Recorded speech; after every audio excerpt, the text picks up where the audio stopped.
Hey everyone, welcome to another journey through history. Tonight that changed everything.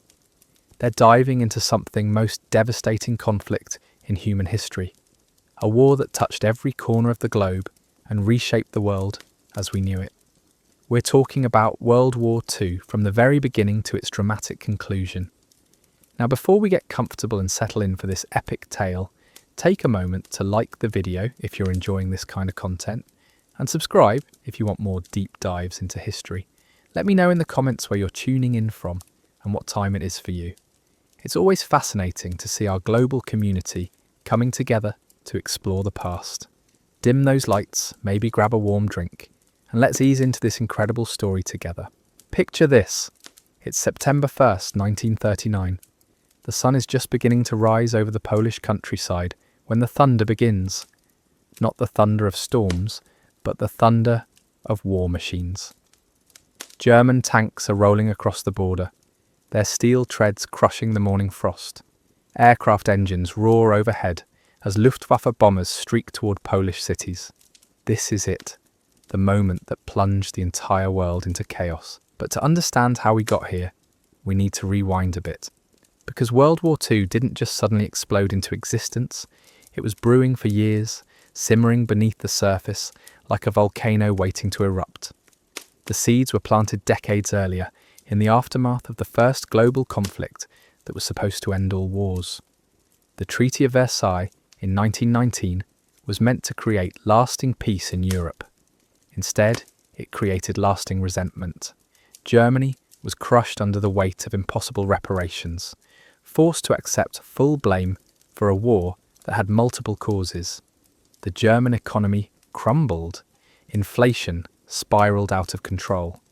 People were literally carrying wheelbarrows full of money just to buy bread. Imagine going to the store with a suitcase full of cash and still not having enough for groceries. Into this chaos stepped a man whose name would become synonymous with evil itself. Adolf Hitler, a failed artist turned political extremist who promised to restore Germany's greatness.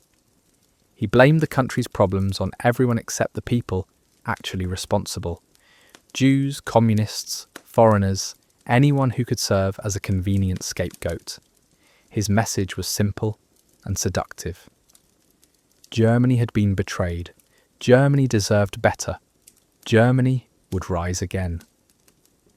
By 1933, Hitler had manoeuvred himself into power, not through some dramatic coup, but through the mundane machinery of democratic politics. The Nazi Party won elections. They formed coalitions. They played by the rules until they were in position to rewrite those rules entirely. It's a chilling reminder of how quickly democracy can collapse when people stop paying attention fast. Once in power, Hitler moved, eliminated opposition, and began preparing for the war he'd always planned to fight. Germany started rearming in secret, then openly. They remilitarized the Rhineland. They absorbed Austria in what they called the Anschluss. They carved up Czechoslovakia piece by piece, while the rest of Europe watched and did nothing. Meanwhile, on the other side of the world, another aggressive power was making its own moves. Japan had been expanding its empire for decades, swallowing up Korea and large chunks of China. The Japanese military believed in their divine destiny to rule Asia. They saw Western colonialism retreating and wanted to fill that vacuum with their own brand of imperialism. In 1937, Japan launched a full-scale invasion of China. The Second Sino-Japanese War had begun, though most of the world barely noticed. Cities like Nanking fell to Japanese forces, and what happened there was a preview of the horrors to come. Hundreds of thousands of civilians were slaughtered in what became known as the Rape of Nanking. The Japanese military machine was learning that terror could be just as effective as tanks. Back in Europe, the final pieces were falling into place. Hitler had signed a non-aggression pact with Stalin's Soviet Union, shocking the world. The Molotov-Ribbentrop Pact wasn't just about avoiding war between Germany and Russia. It was about dividing Poland between them. Two totalitarian powers agreeing to carve up a democratic nation like a Christmas turkey. Britain and France had guaranteed Poland's independence. They'd drawn their line in the sand. If Germany invaded Poland, it would mean war. Hitler didn't believe them. He thought the Western democracies were too weak, too divided, too afraid of another devastating conflict to actually fight. He was about to learn how wrong he could be. So there we were, on that September morning in 1939. German forces smashed across the Polish border using a new kind of warfare they called blitzkrieg, lightning war.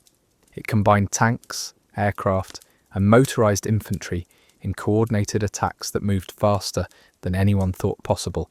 Polish cavalry charges against German panzers became a symbol of how quickly the old beinged world was swept away by the new. The invasion was brutal and efficient. German forces surrounded and destroyed entire Polish armies. The Luftwaffe bombed cities indiscriminately, targeting civilians to break Polish morale. This wasn't the gentleman's war that some still remembered from earlier conflicts. This was total war, where everything and everyone was a legitimate target. On September 3rd, Britain and France declared war on Germany. Prime Minister Neville Chamberlain, the man who had tried so hard to appease Hitler and avoid conflict, spoke to the British people with a heavy heart. His policy of appeasement had failed. The war he desperately wanted to prevent had come anyway. The Second World War had officially begun, but declaring war and actually fighting it turned out to be two very different things. While Poland was being crushed between German forces from the west and Soviet forces from the east, Britain and France did almost nothing. They called it the phony war. Soldiers sat in trenches along the Maginot Line, that supposedly impregnable fortress France had built along its German border. They waited. They prepared. They did everything except actually fight. This strange period of non-fighting lasted through the harsh winter of 1939 into the spring of 1940. People began to wonder if maybe this war would just fizzle out. Maybe diplomacy would prevail after all. Maybe the worst was already over. They couldn't have been more wrong. Hitler was using this time to prepare for the next phase of his campaign. His generals were planning something audacious.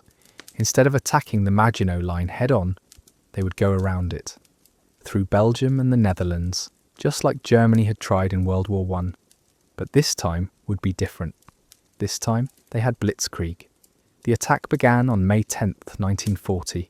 German paratroopers dropped out of the dawn sky onto Belgian fortresses.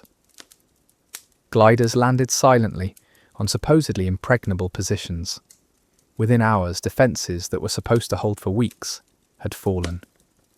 The Netherlands surrendered in just 5 days after the Luftwaffe bombed Rotterdam into rubble as a warning to other cities.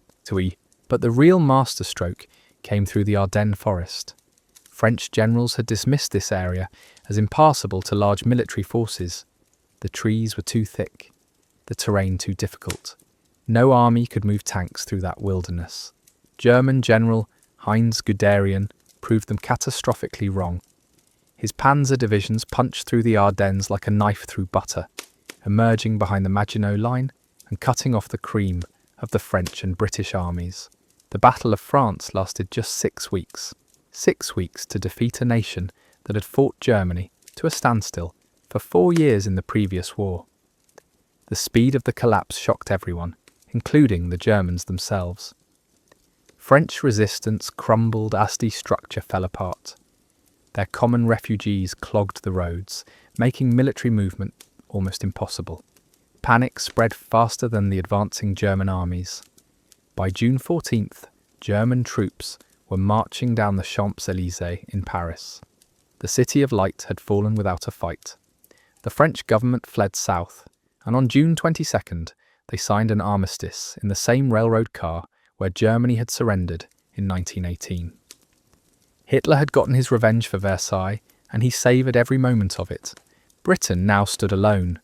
The seemingly invincible German war machine had conquered most of Western Europe in just a few months.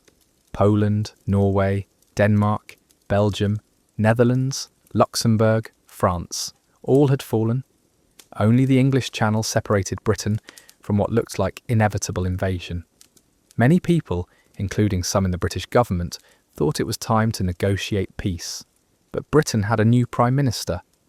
Winston Churchill had replaced Chamberlain in May, just as the German offensive began. Churchill was everything Chamberlain wasn't. Where Chamberlain sought peace, Churchill promised war. Where Chamberlain offered conciliation, Churchill delivered defiance.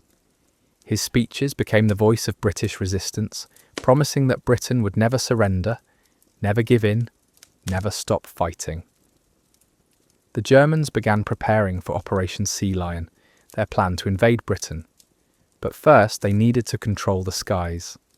The Battle of Britain began in July 1940 as the Luftwaffe tried to destroy the Royal Air Force and break British morale through bombing.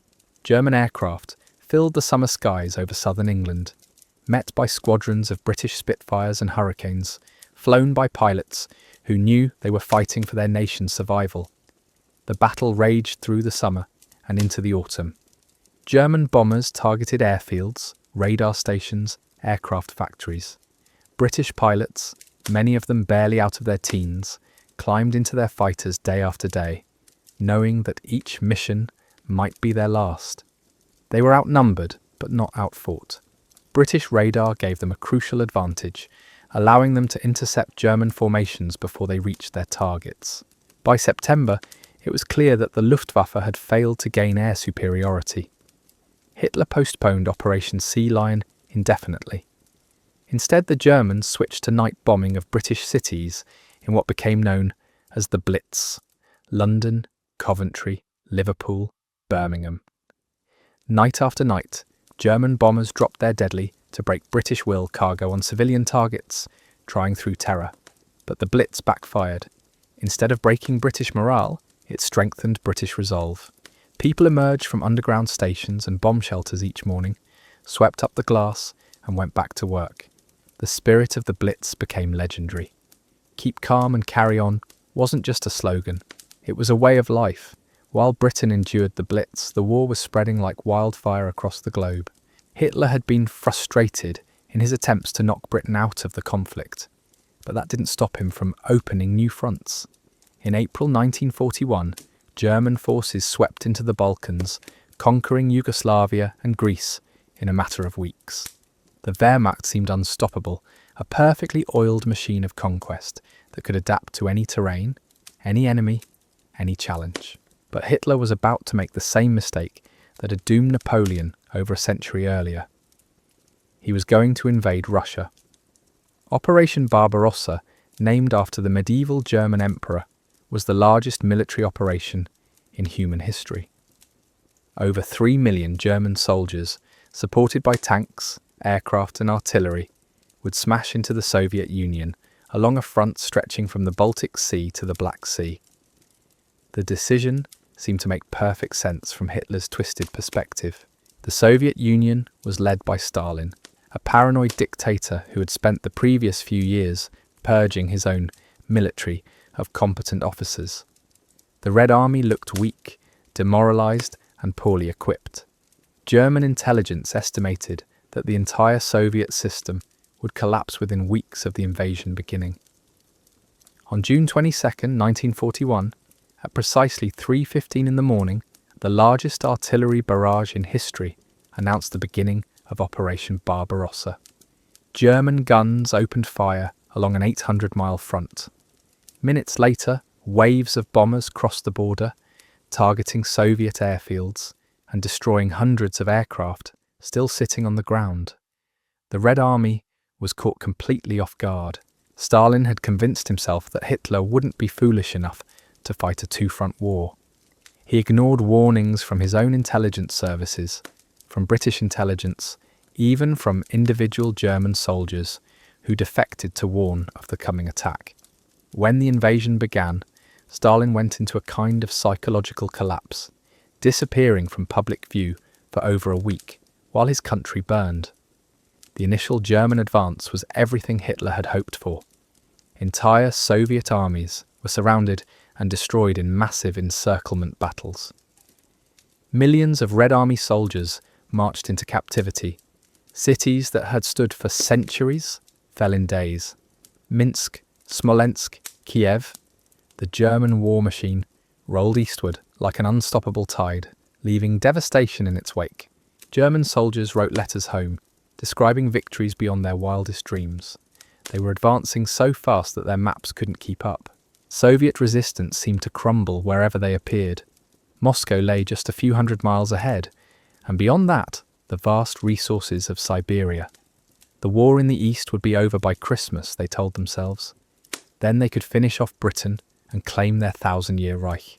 But Russia is a big country, bigger than most people can really comprehend.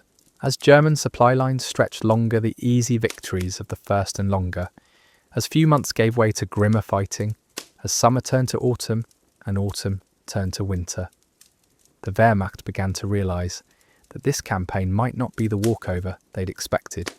The Red Army was learning too. Soviet commanders who survived the initial disasters began adapting to German tactics. New leaders emerged to replace those who had been purged or killed. And behind the front lines, the entire Soviet Union was transforming itself into a war machine. Factories were dismantled and moved east beyond the reach of German bombers. Women replaced men in munitions plants. Children worked in fields to keep the army fed. By December 1941, German forces had reached the outskirts of Moscow. They could see the spires of the Kremlin through their binoculars, but they were exhausted, undersupplied, and facing the brutal Russian winter in summer uniforms. The easy war had become a nightmare of frostbite, starvation, and endless casualties. Stalin had found his nerve again. He brought fresh troops from Siberia, soldiers who were used to fighting in sub-zero temperatures. On December 6th, the Red Army launched a massive counter-offensive that caught the Germans completely by surprise.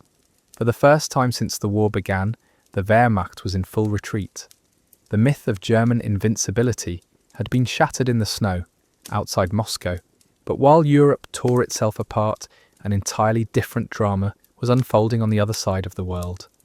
Japan had been watching the European war with great interest. Britain was fighting for survival.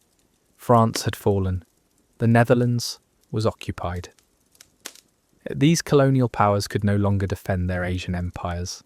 The opportunity Japan had been waiting for had finally arrived. Japanese strategists faced a problem, though. America. The United States wasn't directly involved in the European war yet, but it was clearly sympathetic to Britain. American factories were producing weapons and supplies for the British war effort. American warships were escorting British convoys across the Atlantic. It was only a matter of time before America entered the war officially.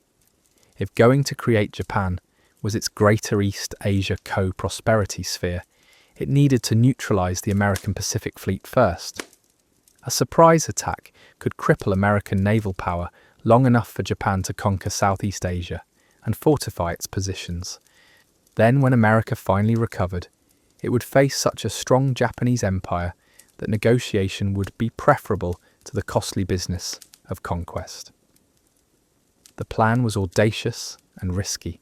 A carrier task force would sail across the Pacific in complete secrecy, approach the Hawaiian Islands undetected, and launch a devastating surprise attack on Pearl Harbor, the main base of the American Pacific Fleet. If it worked, Japan would have months or even years to consolidate its conquests before America could respond effectively. Admiral Yamamoto, the architect of the Pearl Harbor attack, was under no illusions about what he was proposing. He knew that Japan couldn't win a prolonged war against American industrial might. The attack would have to be so devastating, so shocking, that America would lose the will to fight. It was a gamble that would determine the fate of the Pacific. On November 26, 1941, the Japanese task force slipped out of port under cover of darkness. 6 aircraft carriers, 2 battleships, 3 cruisers, 9 destroyers, and 3 submarines. The most powerful naval force Japan had ever assembled, sailing toward a target over 3,000 miles away. Radio silence was absolute. Even the sailors didn't know their destination until they were well at sea. The American military knew that tensions with Japan were rising. Diplomatic negotiations had broken down. Japanese forces were massing in Southeast Asia. War seemed inevitable. but most American commanders expected the Japanese to strike at the Philippines or the Dutch East Indies. Few imagined that Japan would have the audacity to attack American territory directly. December 7th, 1941, dawned clear and calm in Hawaii. It was a Sunday morning, and most of the Pacific Fleet was in port. Sailors were sleeping late, enjoying their day off. Officers were playing golf or attending church services. The radar operators who detected incoming aircraft assumed they were American bombers arriving from the mainland. No one was prepared for what was about to happen. At 7:48 a.m., the first wave of Japanese aircraft appeared over Pearl Harbor. Torpedo bombers skimmed across the water, their deadly payloads aimed at the massive battle-order longships, Mo Battleship Row. Dive bombers screamed down from above, targeting aircraft carriers and cruisers. Fighter planes strafed airfields, destroying American aircraft before they could take off. The attack lasted less than 2 hours, but it transformed the world. 18 American warships were sunk or damaged. Over 2,000 American servicemen were killed. The backbone of the Pacific Fleet had been crippled in a single morning.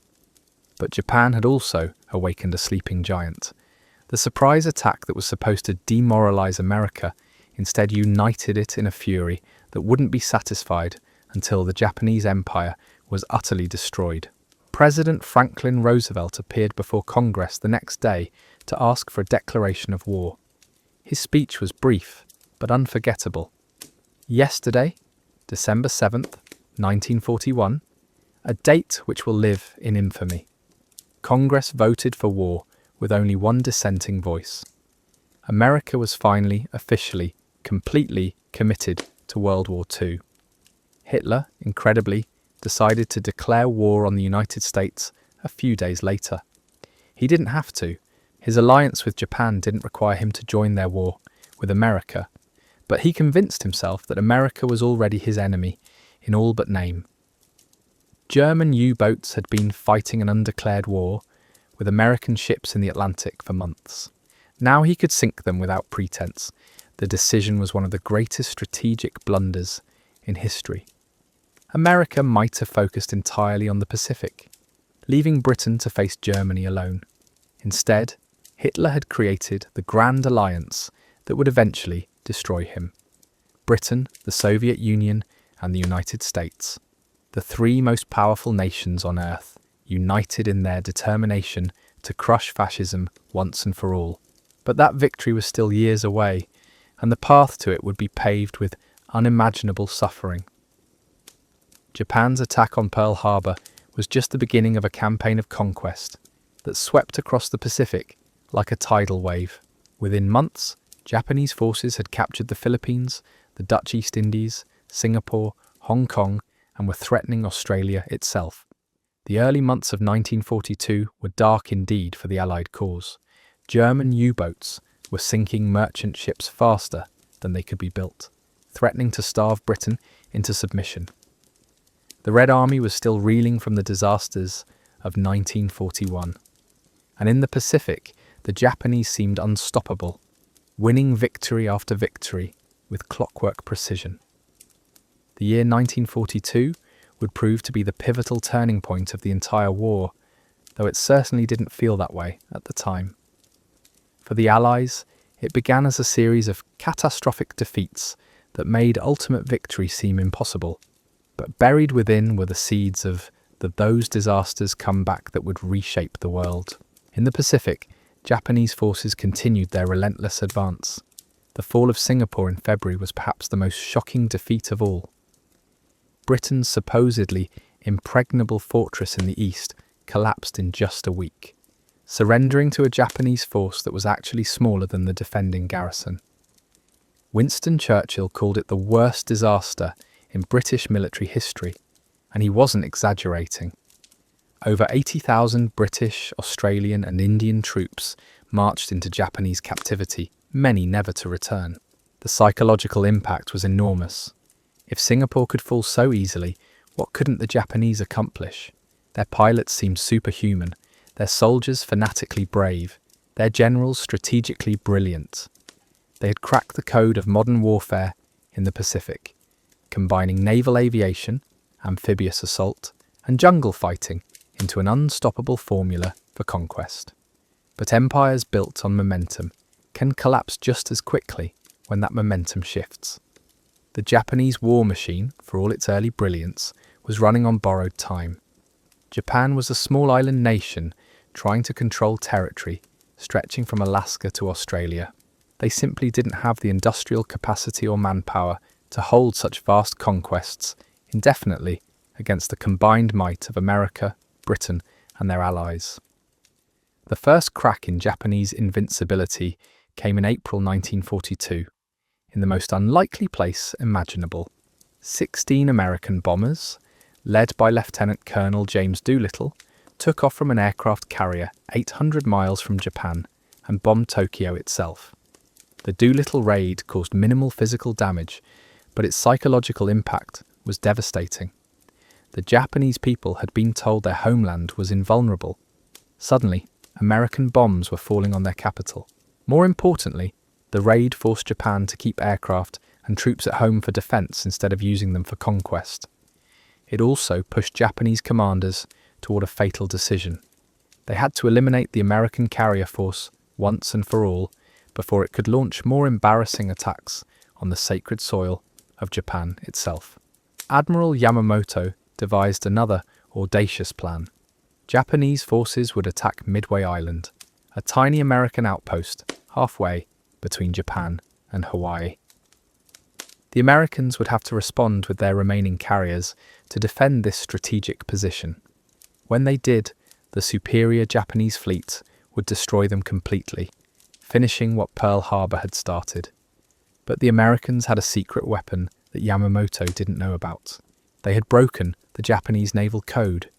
When Japanese commanders sent encrypted messages about their plans, American intelligence officers were reading them almost as quickly as their intended recipients.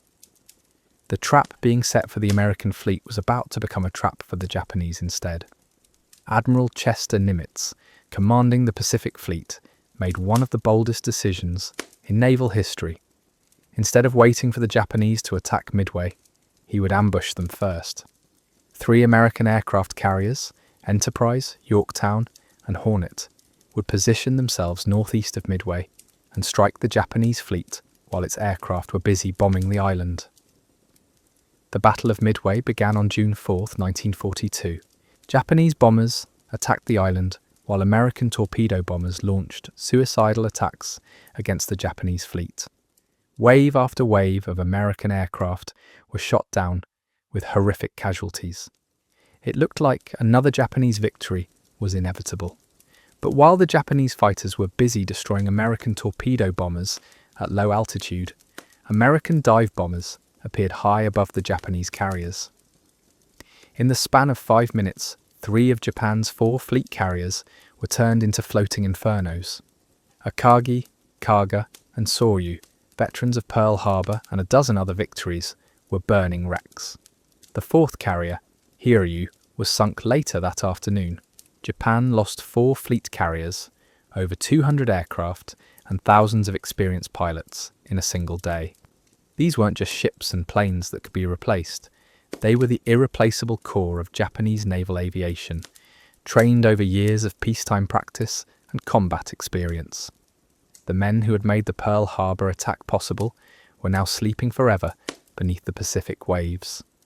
The victory at Midway proved that the Japanese weren't invincible after all, but it would take years of bloody fighting to translate that single triumph into ultimate victory. The Pacific War had only just begun, and ahead lay campaigns through jungles, across coral atolls, and up volcanic mountainsides that would test American resolve to its absolute limits. Meanwhile, on the other side of the world, the Eastern Front was consuming men and materials at a rate that defied comprehension. The German advance into Russia had stalled outside Moscow, but Hitler wasn't ready to admit defeat. If he couldn't capture the Soviet capital, he would strike at the economic heart of the Soviet Union instead. The oil fields of the Caucasus and the industrial city of Stalingrad on the Volga River. Operation Blue began in June 1942 as German forces launched a massive offensive toward the south. Once again, the Wehrmacht demonstrated its tactical brilliance, encircling huge numbers of Soviet troops and advancing hundreds of miles in just a few weeks. But the Red Army was learning from its earlier disasters. Instead of fighting hopeless defensive battles, Soviet commanders traded space for time, falling back toward the Volga while bleeding the German advance white. By August, German forces had reached the outskirts of Stalingrad. What Hitler had intended as a quick conquest turned into a grinding urban battle that would consume both armies. The city that bore Stalin's name became a symbol of Soviet resistance. Not one step back was the order from Moscow. Every building, every street, every room would be defended to the death. Stalingrad was hell on earth. German and Soviet soldiers fought room to room through the rubble of what had once been a thriving industrial city. Snipers duelled across courtyards filled with corpses. Artillery turned entire city blocks into moonscapes of shattered concrete and twisted steel. The life expectancy of a newly arrived soldier was measured in hours, not days. The battle raged through the autumn and into the winter. German forces controlled most of the city, but they couldn't eliminate the stubborn Soviet defenders clinging to the west bank of the Volga. Every night, Soviet reinforcements and supplies crossed the river under German fire. Every day, the fighting resumed with renewed fury. But while the world's attention focused on the inferno of Stalingrad, Stalin was planning something that would make Hitler's previous defeats look minor by comparison. Soviet reserves were massing north and south of the city, preparing for a massive counteroffensive that would encircle the entire German Sixth Army. Operation Uranus would be the Red Army's revenge for all the disasters of 1941. The offensive began on November 19th with a massive artillery barrage that could be heard 50 miles away. Soviet tank armies smashed through the Romanian and Italian forces guarding the flanks of the German advance. Within 4 days, the jaws of the trap had closed around Stalingrad. The German Sixth Army, over 200,000 men, was completely surrounded. Hitler ordered the trapped army to fight to the last man rather than attempt a breakout. He promised that the Luftwaffe would supply them by air, but winter weather and Soviet fighters made that impossible. German soldiers in Stalingrad began starving, freezing, dying of disease and despair. The army that had conquered France was being destroyed in the ruins of a Russian city most Germans had never heard of before the war began. The end came on February 2nd, 1943, when Field Marshal Paulus surrendered the remnants of his army. Of the 250,000 German and Axis troops who had been surrounded, only 90,000 were still alive to be taken prisoner. Of those, only 5,000 would ever see Germany again. Stalingrad had become the graveyard of Hitler's dreams of Eastern conquest. The defeat sent shockwaves through Nazi Germany. For the first time, the German people heard their government admit to a major military disaster. Propaganda Minister Joseph Goebbels declared total war, eising every of the German mobile resource nation for the struggle ahead. But the initiative had passed to the Soviets, and they would never give it back. While the Eastern Front consumed millions of lives, another theatre of war was opening that would prove equally crucial to the final outcome. North Africa had been a sideshow for most of the conflict, where British and Italian forces skirmished across vast expanses of desert. But the arrival of German forces under Erwin Rommel, the Desert Fox, had turned the campaign into a serious threat to British control of the Middle East and its vital oil resources. Rommel was everything the German propaganda machine could for have asked a military hero. Brilliant, daring, personally brave, and seemingly unbeatable in battle. His Africa Corps had driven British forces back across hundreds of miles of desert, capturing Alexandria itself, Tobruk, and threatening. But like so many German commanders, Rommel was operating at the end of a very long supply line, and his victories were becoming increasingly costly.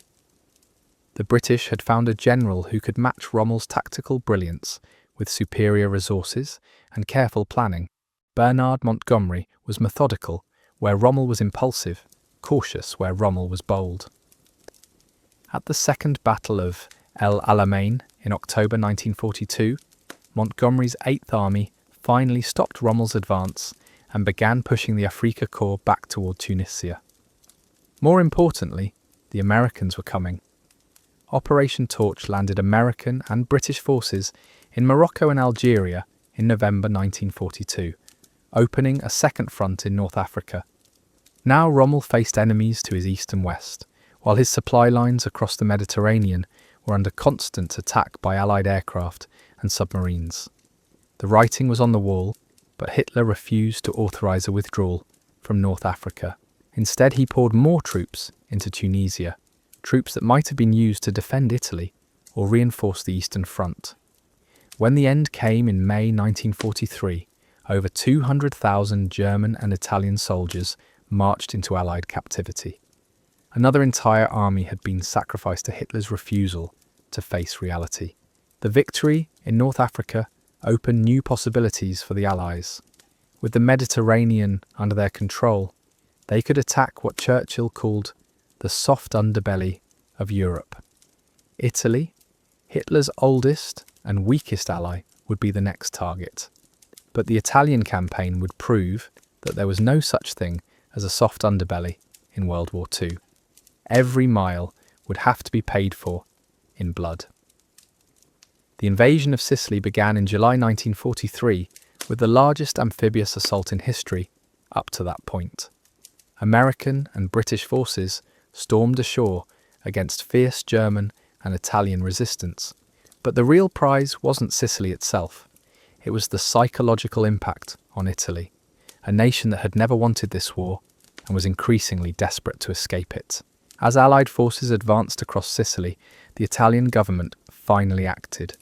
King Victor Emmanuel dismissed Mussolini from power and began secret negotiations with the Allies.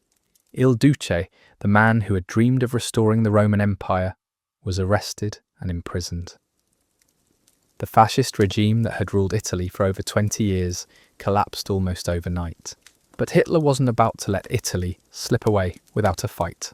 German forces poured across the Alps, occupying the entire peninsula and preparing to defend it against Allied invasion. When Italy officially surrendered in September 1943, German paratroopers rescued Mussolini and set him up as the puppet ruler of a rump fascist state in northern Italy. The Italian campaign would be fought not against Italians, but against some of the best troops in the German army. The landings at Salerno nearly ended in disaster as German forces counterattacked with characteristic fury. For days it seemed as though the Allies might be thrown back into the sea, but superior naval gunfire and air support eventually secured the beachhead. The long, bloody slog up the Italian peninsula had begun.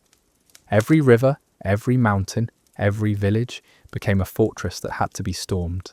The Germans fought a brilliant defensive campaign, using Italy's mountainous terrain to channel Allied attacks into killing zones where machine guns and artillery could exact terrible casualties. Progress was measured in yards, not miles, and the cost in lives was staggering. The monastery of Monte Cassino became a symbol of the Italian stalemate. Perched on a mountaintop overlooking the road to Rome, it dominated the battlefield like a medieval castle. 4 major battles were fought for this single objective between January and May 1944. The ancient monastery was bombed to rubble, but German paratroopers continued to defend the ruins with fanatical determination. When Monte Cassino finally fell to Polish forces in May 1944, the road to Rome was open at last. American forces entered the Eternal City on June 4th, making it the first Axis capital to fall to the Allies. But even this triumph was overshadowed by events taking place on the other side of Europe. The largest invasion in history was about to begin. The beaches of Normandy had been in German hands for 4 years. Massive concrete fortifications stretched along the coastline, bristling with artillery, machine gun nests, and obstacles designed to turn any invasion into a slaughter. Hitler called it the Atlantic Wall, and he boasted that it would hold back any Allied assault for decades. The German defenders were confident. They had time to prepare, they knew the terrain, and they controlled the high ground. What they didn't know was that the largest deception operation in military history had been designed to fool them about where and when the invasion would come. Operation Overlord was a logistical nightmare that somehow worked. Moving vehicles weaponsed 50,000 troops across the English Channel, along over 100 and with their and equipment, require supplies months of planning and preparation. Every detail mattered. The weather, the tides, the moon phase, even the number of life jackets had to be calculated precisely. One mistake could doom the entire operation. The deception plan was almost as complex as the invasion itself. The Allies created an entire phantom army group under General Patton, complete with inflatable tanks, fake radio traffic, and dummy installations designed to convince German intelligence that the main attack would come at Calais, the closest point between England and France. Double agents fed false information to German spies. Even the laundry hanging on clotheslines in southeastern England was choreographed to suggest massive troop concentrations where none existed. General Eisenhower, the supreme Allied commander, carried in his pocket 2 letters. One announced the successful establishment of the Second Front in Europe. The other took full responsibility for the failure of the invasion. He expected to send one or the other within 24 hours. The fate of the war, and perhaps Western civilization itself, hung in the balance. June 5th was supposed to be D-Day, but the weather was atrocious. Storms lashed the English Channel, making an amphibious assault impossible. The invasion fleet was already at sea when Eisenhower made the agonizing decision to postpone. Ships turned around in heavy seas, while seasick soldiers wondered if their secret was still safe. German commanders relaxed, assuming that no one would be crazy enough to invade in such conditions. But the meteorologists found a brief window of slightly better weather on June 6th. The seas would still be rough, the skies still cloudy, but it might just be possible. Eisenhower gathered his senior commanders in a Quonset hut at Southwick House and listened to their arguments, the pros and cons of proceeding, the risks of delay, the impossibility of maintaining secrecy much longer. Finally, he made the decision that changed history. Okay, we'll go. In the early hours of June 6, 1944, thousands of Allied paratroopers jumped into the darkness over Normandy. Many were scattered far from their intended drop zones, landing in flooded fields, enemy strong points, or dense hedgerows that carved the Norman countryside into a maze of small fields. But their confusion worked in their favour. German defenders couldn't tell where the main attacks were coming from, because the paratroopers seemed to be everywhere at once. At dawn, the naval bombardment began. Battleships, cruisers, and destroyers opened fire on the German coastal defences with a fury that could be heard in England. The sound was like continuous thunder, rolling across the channel and shaking the windows of farmhouses miles inland. German bunkers that had seemed impregnable were obliterated by shells the size of telephone poles. Then came the landing craft, thousands of them, carrying the largest invasion force ever assembled. American troops heading for Utah and Omaha beaches, British forces bound for gold and sword, Canadians assigned to Juneau. Each beach had its own character, its own defences, its own story of heroism and sacrifice, but all shared the same goal: get ashore, get inland, and stay there, no matter what the Germans threw at them. Utah Beach was almost a textbook operation. The landing force came ashore in the wrong place due to strong currents, but the new position turned out to be less heavily defended than their troops pushed the original target. American inland with relatively light casualties, linking up with paratroopers who had seized key bridges and crossroads during the night. By the end of the day, they had established a solid foothold. Omaha Beach was hell. The Americans who landed there faced the strongest German defences on the entire coastline. Machine guns swept the beach from concrete bunkers. Artillery rained down from the cliffs above. The first waves of landing craft were torn apart before they reached the shore. Bodies floated in the surf while survivors hugged the sand, pinned down by devastating fire. For hours, the outcome at Omaha hung in the balance. Senior commanders aboard ships offshore seriously considered abandoning the beach and redirecting follow-up waves elsewhere. But small groups of American soldiers began working their way up the bluffs, using initiative and individual courage to overcome seemingly impossible odds. Rangers scaled the cliffs with ropes and ladders. Infantry squads found gaps in the wire and weak points in the defences. The breakthrough came not from any grand plan, but from the accumulated actions of hundreds of individual soldiers who refused to quit. A sergeant here, a lieutenant there, each finding a way forward through the killing zone.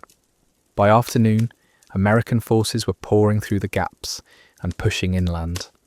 The bloodiest beach of D-Day had been secured. The British and Canadian beaches told their own stories of courage under fire.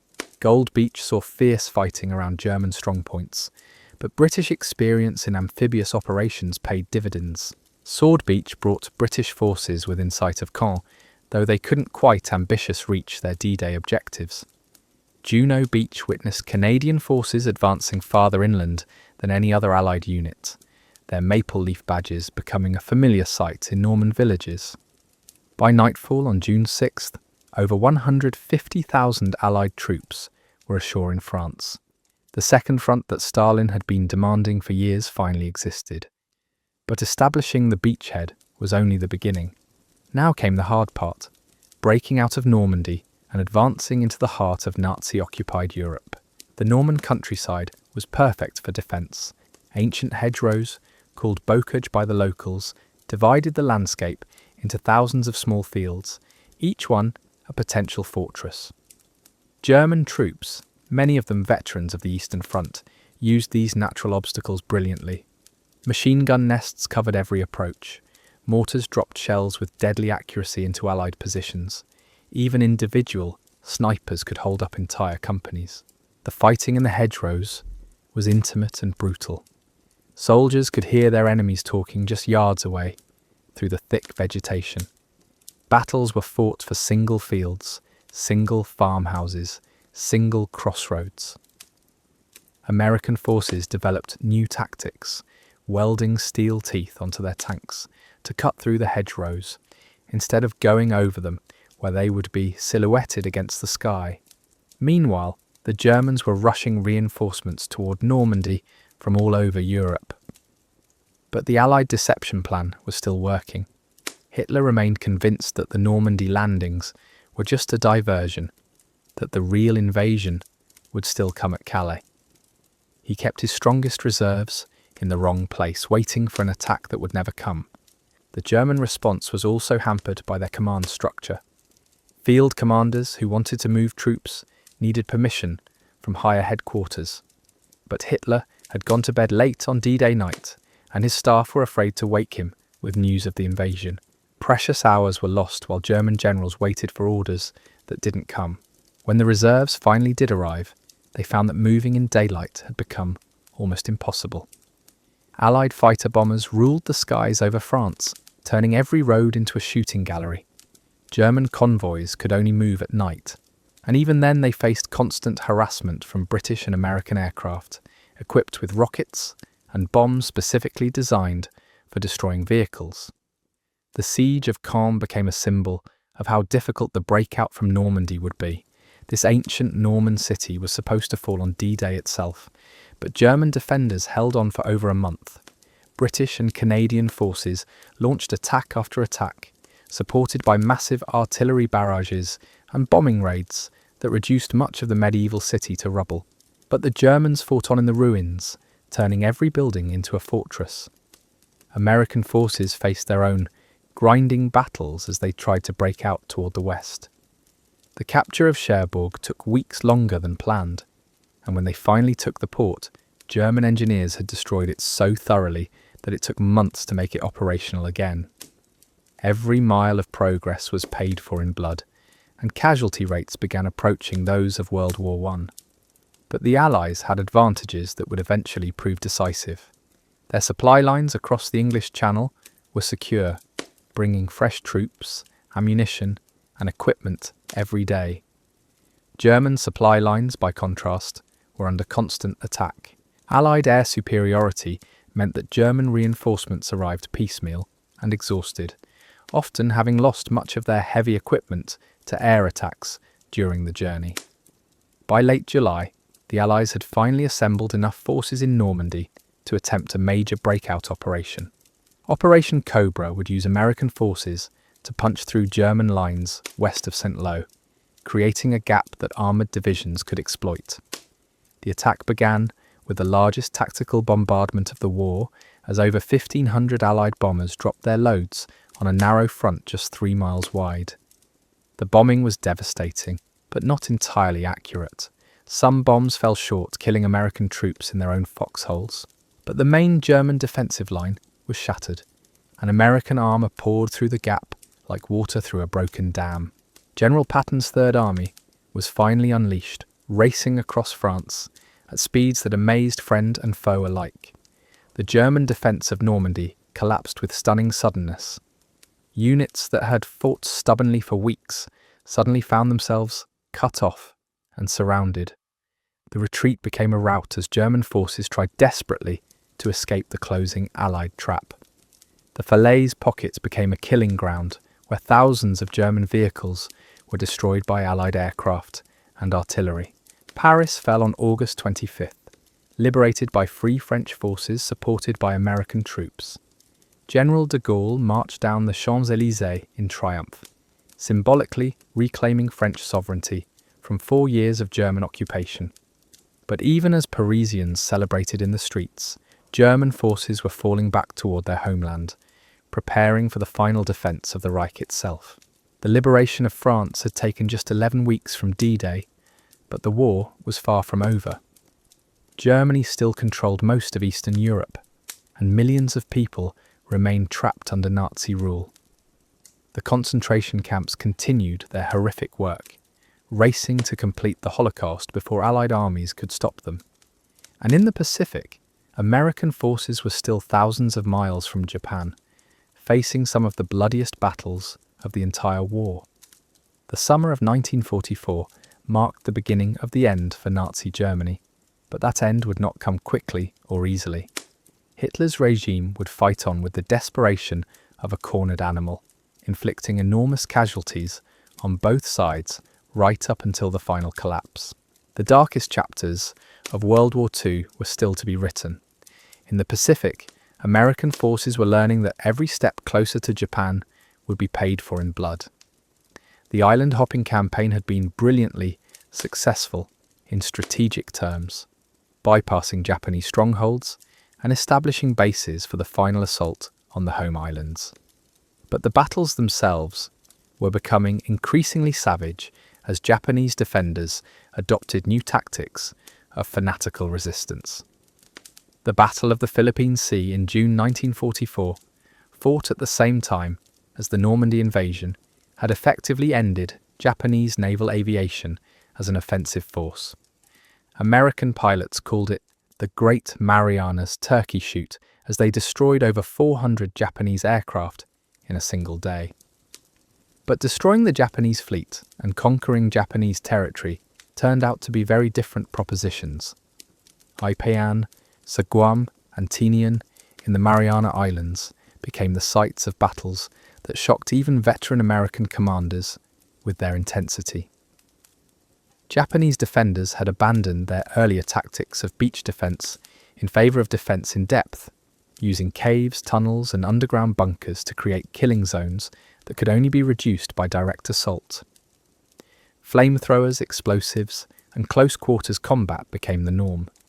The Japanese had also adopted a new philosophy of resistance. No surrender, no retreat, no quarter asked or given. Death before dishonor wasn't just a slogan. It was a religious conviction, backed by years of military indoctrination. Japanese soldiers would fight to the last man, and when defeat became inevitable, they would launch suicidal banzai charges designed to take as many Americans with them as possible. Even more disturbing were the civilian casualties. On Saipan, hundreds of Japanese civilians threw themselves from cliffs rather than surrender to American forces. They had been told that Americans would torture and murder them, that death was preferable to capture. Watching families jump to their deaths was traumatic for American soldiers, many of whom had joined the military to protect innocent life. These battles provided a preview of what the invasion of Japan itself might cost. If Japanese soldiers and civilians would fight and die so desperately for remote islands, what would they do to defend their sacred homeland? American planners began calculating casualty figures that ran into the hundreds of thousands, possibly millions. The war in the Pacific was approaching a climax that might dwarf all previous battles in its scope and savagery. But unknown to most both sides, scientist participants in New Mexico were working on a weapon that might make such an invasion unnecessary. The Manhattan Project represented the largest scientific undertaking in human history, bringing together the greatest minds of the age to unlock the power of the atom itself. If they succeeded, the entire nature of warfare, and perhaps civilization itself, would be changed forever. The race was on. Could American scientists perfect their atomic weapon before American soldiers would have to storm the beaches of Japan? The answer to that question would determine not just the end of World War II, but the shape of the world that would emerge from the ashes of the greatest conflict in human history. The year 1944 had been a catastrophe for Germany, but Hitler refused to accept reality. As Allied forces closed in from both east and west, the Führer retreated deeper into his underground bunker in Berlin, issuing increasingly desperate orders to armies that barely existed anymore. He spoke of miracle weapons that would turn the tide, of secret alliances that would save the Reich, of fighting to the last German rather than accepting defeat. But miracles were in short supply in the winter of 1944.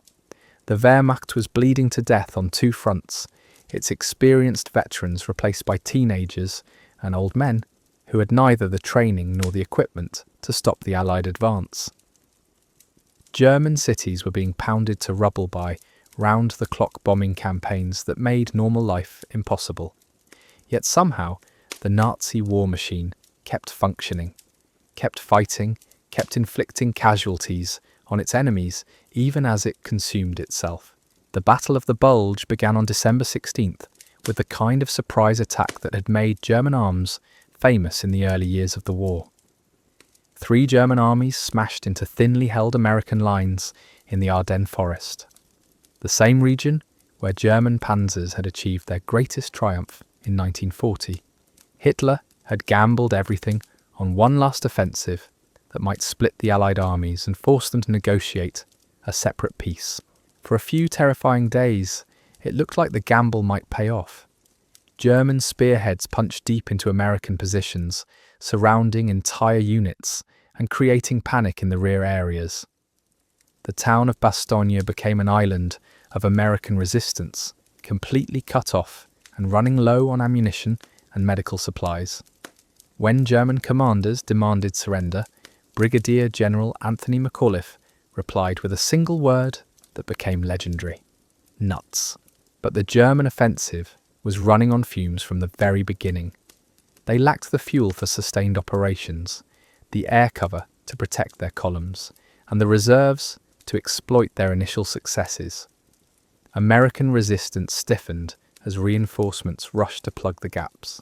The weather cleared, allowing Allied fighter bombers to savage German supply lines. By January, the Bulge had been eliminated, and German forces were retreating once again. The failure of the Ardennes offensive marked the end of German hopes for anything better than total defeat. Hitler had thrown away his last reserves in a desperate gamble that gained nothing but time. Now the Reich faced the inevitable reckoning for 12 years of Nazi rule, and that reckoning would be as brutal as anything the regime had inflicted on its victims. In the east, the Red Army was preparing for the final assault on Germany itself. Stalin had learned from the disasters of 1941, and his forces were now a professional military machine that could match German tactical skill with superior numbers and equipment. Soviet factories, many of them relocated beyond German reach, were producing tanks, aircraft, and artillery at rates that dwarfed German production. The industrial might that Hitler had dismissed as inferior was about to crush the Reich. The Vistula Oder offensive began on January 12, 1945, with an artillery barrage that announced the beginning of the end. Over 6,000 Soviet guns opened fire simultaneously along a front stretching from the Baltic to the Carpathians. The sound could be heard hundreds of miles away, a rolling thunder that seemed to shake the very foundations of the earth. German defences, weakened by the transfer of troops to the Ardennes, crumbled under the massive assault. Soviet tank armies poured through the gaps, advancing at speeds that recalled the great German offensives of earlier years. But now, the roles were reversed. German forces were retreating in disorder, while Soviet mechanized columns raced to cut off their escape routes. The human cost of the Soviet advance was staggering. German civilians fled westward in massive refugee columns, carrying whatever possessions they could save from homes their families had occupied for generations. Many were overtaken by the advancing Red Army, and what happened next was often too horrible to record. Years of Nazi propaganda about Slavic subhumans had convinced many German soldiers that they were fighting a war of racial extinction.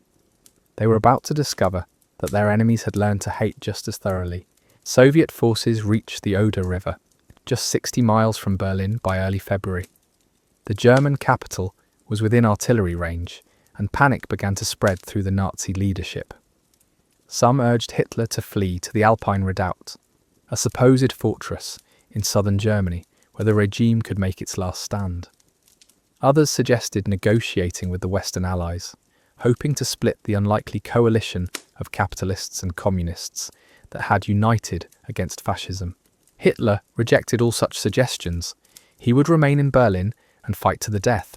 If the German people were too weak to preserve the 1,000-year Reich, then they deserved to perish with it.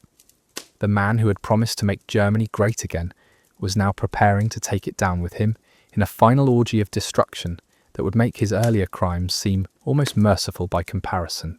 Meanwhile, in the west, Allied forces had crossed the Rhine and were racing across Germany with minimal resistance. German defences west of the river had collapsed completely, leaving scattered units to fight delaying actions against overwhelming odds. American and British columns advanced so rapidly that they often captured German headquarters before the staff could destroy their files or evacuate their personnel.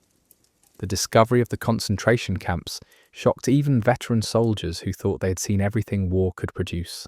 Bergen-Belsen, Buchenwald, Dachau, names that would forever be associated with humanity's capacity for evil. The systematic murder of millions of Jews, Roma, political prisoners, and others deemed undesirable by Nazi ideology was finally exposed to the world in all its horrific detail. General Eisenhower ordered that as many soldiers as possible should witness the camps, understanding that future generations might not believe such atrocities had actually occurred. He also insisted that local German civilians be forced to tour the facilities to see what had been done in their name. The liberation of the camps provided a moral justification for the war that went beyond mere geopolitics. This was what the Allies had been fighting against, even when they didn't fully understand it. As Allied forces closed in on Berlin from both directions, Hitler's inner circle began to disintegrate. Heinrich Himmler, the architect of the Holocaust, attempted to negotiate a separate peace with the Western Allies through Swedish intermediaries. Hermann Göring, the head of the Luftwaffe, tried to assume control of the government when he learned that Hitler intended to remain in Berlin. Both men were stripped of their positions and condemned as traitors by the Führer they had served so faithfully. The Battle of Berlin began on April 16th with another massive Soviet artillery barrage. Over 20,000 guns and rocket launchers opened fire on the German capital, turning entire neighbourhoods into rubble. But the city's defenders, a mixture of regular troops, SS fanatics, and Volkssturm militia fought with the desperation of men who knew there would be no mercy in defeat. Street fighting in Berlin was even more brutal than the earlier battles in Stalingrad or Budapest. Every building became a fortress, every intersection a killing ground. Soviet forces advanced block by block, using tanks to blast through walls and flamethrowers to clear out defenders. German resistance was fierce but ultimately futile. The Red Army had over 2 million men committed to the battle, supported by thousands of tanks and aircraft. The defenders numbered perhaps 100,000, many of them boys and old men, with minimal training and obsolete weapons.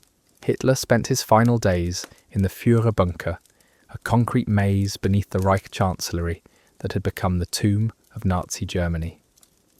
The man who had once commanded the loyalty of 80 million Germans was now reduced to raging at subordinates and moving phantom armies on outdated maps. Reality had become optional in the bunker, where Hitler's delusions were fed by aides too terrified to tell him the truth about Germany's hopeless situation.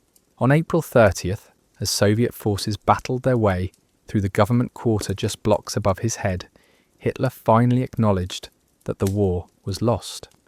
Rather than face capture and trial, he chose suicide, shooting himself in the head while his new wife, Eva Braun, took poison beside him. Their bodies were burned in the Chancellery garden as Soviet shells fell around the improvised crematorium. The man who had promised a 1,000-year Reich had presided over its destruction in just 12 years.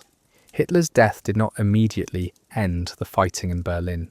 SS units continued to resist even as their cause became hopeless, and it took several more days of bitter combat before the city fell completely.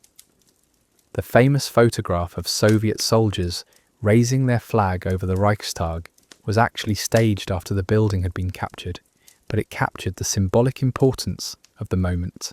The Nazi eagle had been replaced by the hammer and sickle in the very heart of what had once been Hitler's empire.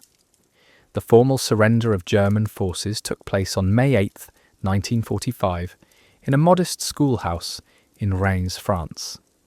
General Alfred Jodl signed the document that ended the war in Europe, though fighting continued in some areas for several more days as word of the surrender spread to isolated units. After nearly 6 years of the most destructive conflict in human history, the guns finally fell silent across Europe. Victory in Europe Day brought wild celebrations in London, New York, Paris, and Moscow. Millions of people poured into the streets to celebrate the end of Nazi tyranny and the prospect of peace after years of sacrifice and suffering. But even as the Western world celebrated, the war in the Pacific continued to rage with undiminished fury. Japan showed no signs of surrendering, despite the obvious hopelessness of its position. The invasion of Okinawa, beginning on April 1, 1945, provided a terrifying preview of what the final assault on Japan might cost. The island was just 350 miles from the Japanese home islands, close enough that many of its defenders considered it sacred soil that must be defended to the death. The battle lasted 82 days and cost over 200,000 casualties on both sides. Japanese defenders on Okinawa employed tactics that shocked even veteran American forces.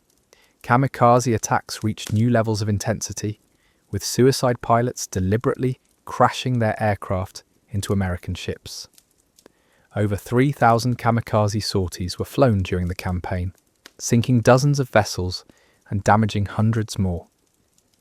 The sight of young men deliberately flying to their deaths for the emperor was both terrifying and tragic, a glimpse into the mindset that would make any invasion of Japan itself a nightmare of unprecedented proportions. On land, Japanese forces had learned from their earlier defeats and abandoned the futile beach defences that had failed on other islands.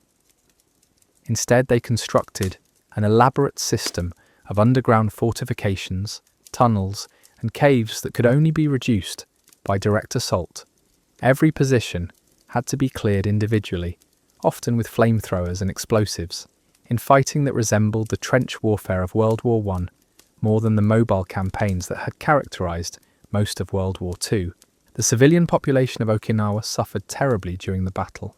Caught between American firepower and Japanese fanaticism, thousands died in the crossfire or were killed by Japanese soldiers who viewed surrender as worse than death. The tragedy of Okinawan civilians provided another preview of what might happen if American forces were forced to invade the Japanese home islands, where the population had been indoctrinated for years with propaganda about American brutality and the sacred duty to die for the emperor. American casualties on Okinawa were staggering. Over 12,000 killed and 36,000 wounded in a single campaign. If such losses were typical of what could be expected in future operations, the invasion of Japan might cost over 1 million American casualties. President Harry Truman, who had assumed office after Franklin Roosevelt's death in April, faced an agonizing decision: continue with the planned invasion and accept horrific casualties, or find another way to force Japanese surrender. Unknown to the Japanese, that other way was nearing completion in the laboratories and testing facilities of the Manhattan Project. The atomic bomb represented the culmination of 4 years of intensive scientific research, bringing together the greatest minds of the age in a race against time to harness the power of the atom. The project had consumed over $2 billion, employed over 100,000 people, and created entire secret cities devoted to producing the materials needed for atomic weapons. The first test of an atomic device took place on July 16, 1945, in the New Mexico desert. The explosion, codenamed Trinity, created a fireball brighter than the sun and a mushroom cloud that rose over 40,000 feet into the atmosphere. The blast was equivalent to 20,000 tons of conventional explosives, more destructive power than had ever been unleashed in a single moment in human history. Scientists watching from miles away felt the heat on their faces and saw the desert sand turn to glass by the intense radiation. J. Robert Oppenheimer, the scientific director of the Manhattan Project, later recalled that as he watched the first atomic explosion, words from Hindu scripture came to his mind. "Now I am become death, destroyer of worlds." The scientists who had worked so hard to create this ultimate weapon suddenly understood that they had changed the nature of warfare forever. The atomic age had begun, and with it came the possibility that human civilization itself might not survive its own technological achievements. President Truman was informed of the successful test while attending the Potsdam Conference with Churchill and Stalin. The leaders of the 3 great Allied powers were meeting to discuss the post-war world, but the existence of the atomic bomb would alter those discussions in ways none of them fully understood. America now possessed a weapon that could destroy entire cities in a single attack. The question was whether it should be used against Japan, and if so, under what circumstances. The Potsdam Declaration, issued on July 26th, gave Japan one final opportunity to surrender unconditionally or face what it called prompt and utter destruction. Japanese leaders debated the offer, but ultimately rejected it, believing that they could still negotiate better terms if they continued to resist. They had no idea what prompt and utter destruction actually meant in the atomic age. The decision to use the atomic bomb against Japan remains one of the most controversial in history. Supporters argued that it would save lives by ending the war quickly, avoiding the need for a costly invasion that might kill millions on both sides. Critics contended that Japan was already defeated and that the bomb was unnecessary, perhaps even a war crime against innocent civilians. The debate continues to this day, with historians and ethicists still arguing about whether Truman made the right choice. What is certain is that the bombing of Hiroshima on August 6, 1945, changed the world forever. The Enola Gay, a B-29 bomber piloted by Colonel Paul Tibbets, dropped a single atomic bomb, called Little Boy, on the industrial city at 8:15 in the morning. The explosion instantly killed over 70,000 people and destroyed 5 square miles of the city centre. Thousands more would die in the following weeks and months from radiation sickness, burns and other injuries related to the blast. The Japanese government was stunned by reports of the destruction, initially refusing to believe that a single bomb could cause such devastation. But reconnaissance flights confirmed the unthinkable. An entire city had been obliterated by a weapon unlike anything in human experience. The age of conventional warfare was over, replaced by something far more terrifying. 3 days later, a second atomic bomb called Fat Man was dropped on Nagasaki, killing another 40,000 people instantly. The message was clear. America possessed multiple atomic weapons and was prepared to use them to force Japanese surrender. The alternative was the systematic destruction of every major city in Japan, one by one, until the government finally accepted the inevitable. Even more shocking to Japanese leaders was the Soviet entry into the Pacific War on August 8th. Stalin had promised to attack Japan within 3 months of Germany's surrender, and he kept his word with characteristic ruthlessness. Over 1 million Soviet troops smashed into Japanese forces in Manchuria, destroying the Kwantung Army in a campaign that lasted just 11 days. Japan's last hope of negotiating a conditional surrender through Soviet mediation had vanished overnight. Emperor Hirohito, who had remained largely silent throughout the war, finally spoke in favour of surrender. In a radio broadcast on August 15th, he announced Japan's decision to accept the Allied terms, citing the enemy's use of a new and most cruel bomb that threatened the very existence of human civilization. The war that had begun with Japan's attack on Pearl Harbor was ending with Japan's acknowledgement that further resistance was futile. The formal surrender ceremony took place on September 2nd, 1945, aboard the battleship USS Missouri in Tokyo Bay. General Douglas MacArthur presided over the proceedings as Japanese officials signed the documents that officially ended World War II. The ceremony was deliberately staged to emphasize Japan's complete defeat, with hundreds of Allied warships and aircraft providing a dramatic backdrop to the moment when the last Axis power finally capitulated.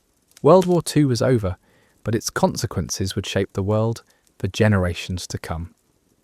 Over 70 million people had died in the conflict, making it the deadliest war in human history.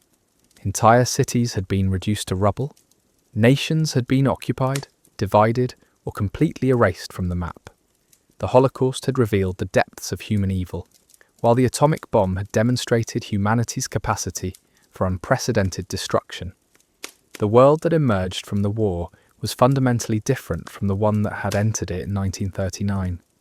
The old European empires were exhausted and would soon crumble, replaced by new nations demanding independence and self-determination. The United States and Soviet Union had emerged as superpowers whose rivalry would define the next half-century. The United Nations was created in a hopeful attempt to prevent future wars, though it would soon become another arena for great power competition. The war had also accelerated technological and social changes that might otherwise have taken decades to develop. Radar, jet engines, computers, antibiotics, and countless other innovations had been developed or perfected during the conflict.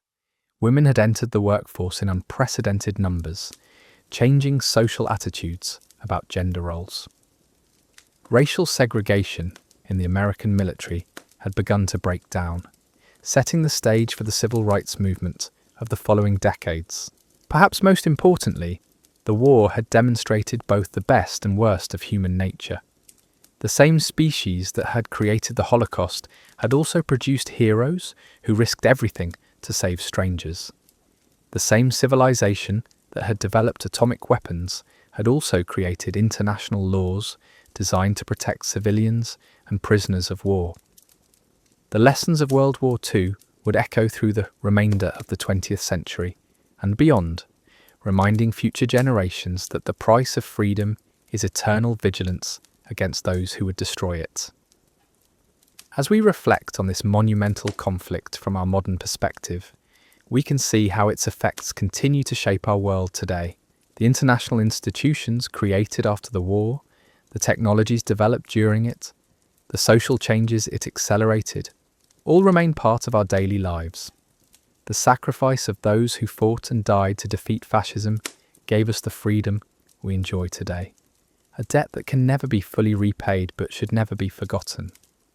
The story of World War II is ultimately a story about choices. The choice to appease aggression or resist it. The choice to stand by while innocents suffered or to intervene on their behalf.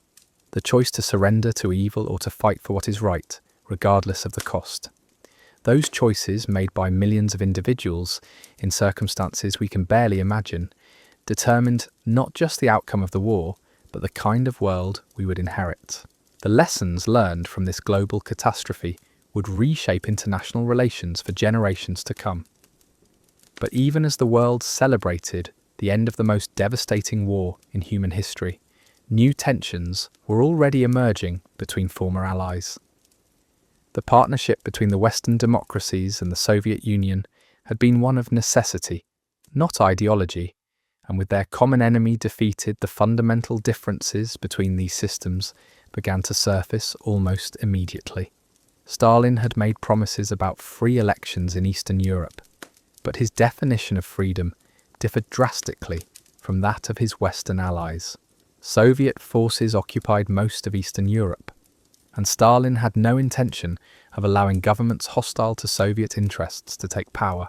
Poland, for which Britain had originally gone to war, found itself under a communist government imposed by Moscow, despite the sacrifices of Polish forces who had fought alongside the Allies throughout the conflict. The atomic bomb had not only ended the war, it had also fundamentally altered the balance of power between nations. The United States possessed a monopoly on nuclear weapons, but everyone understood that this advantage would be temporary.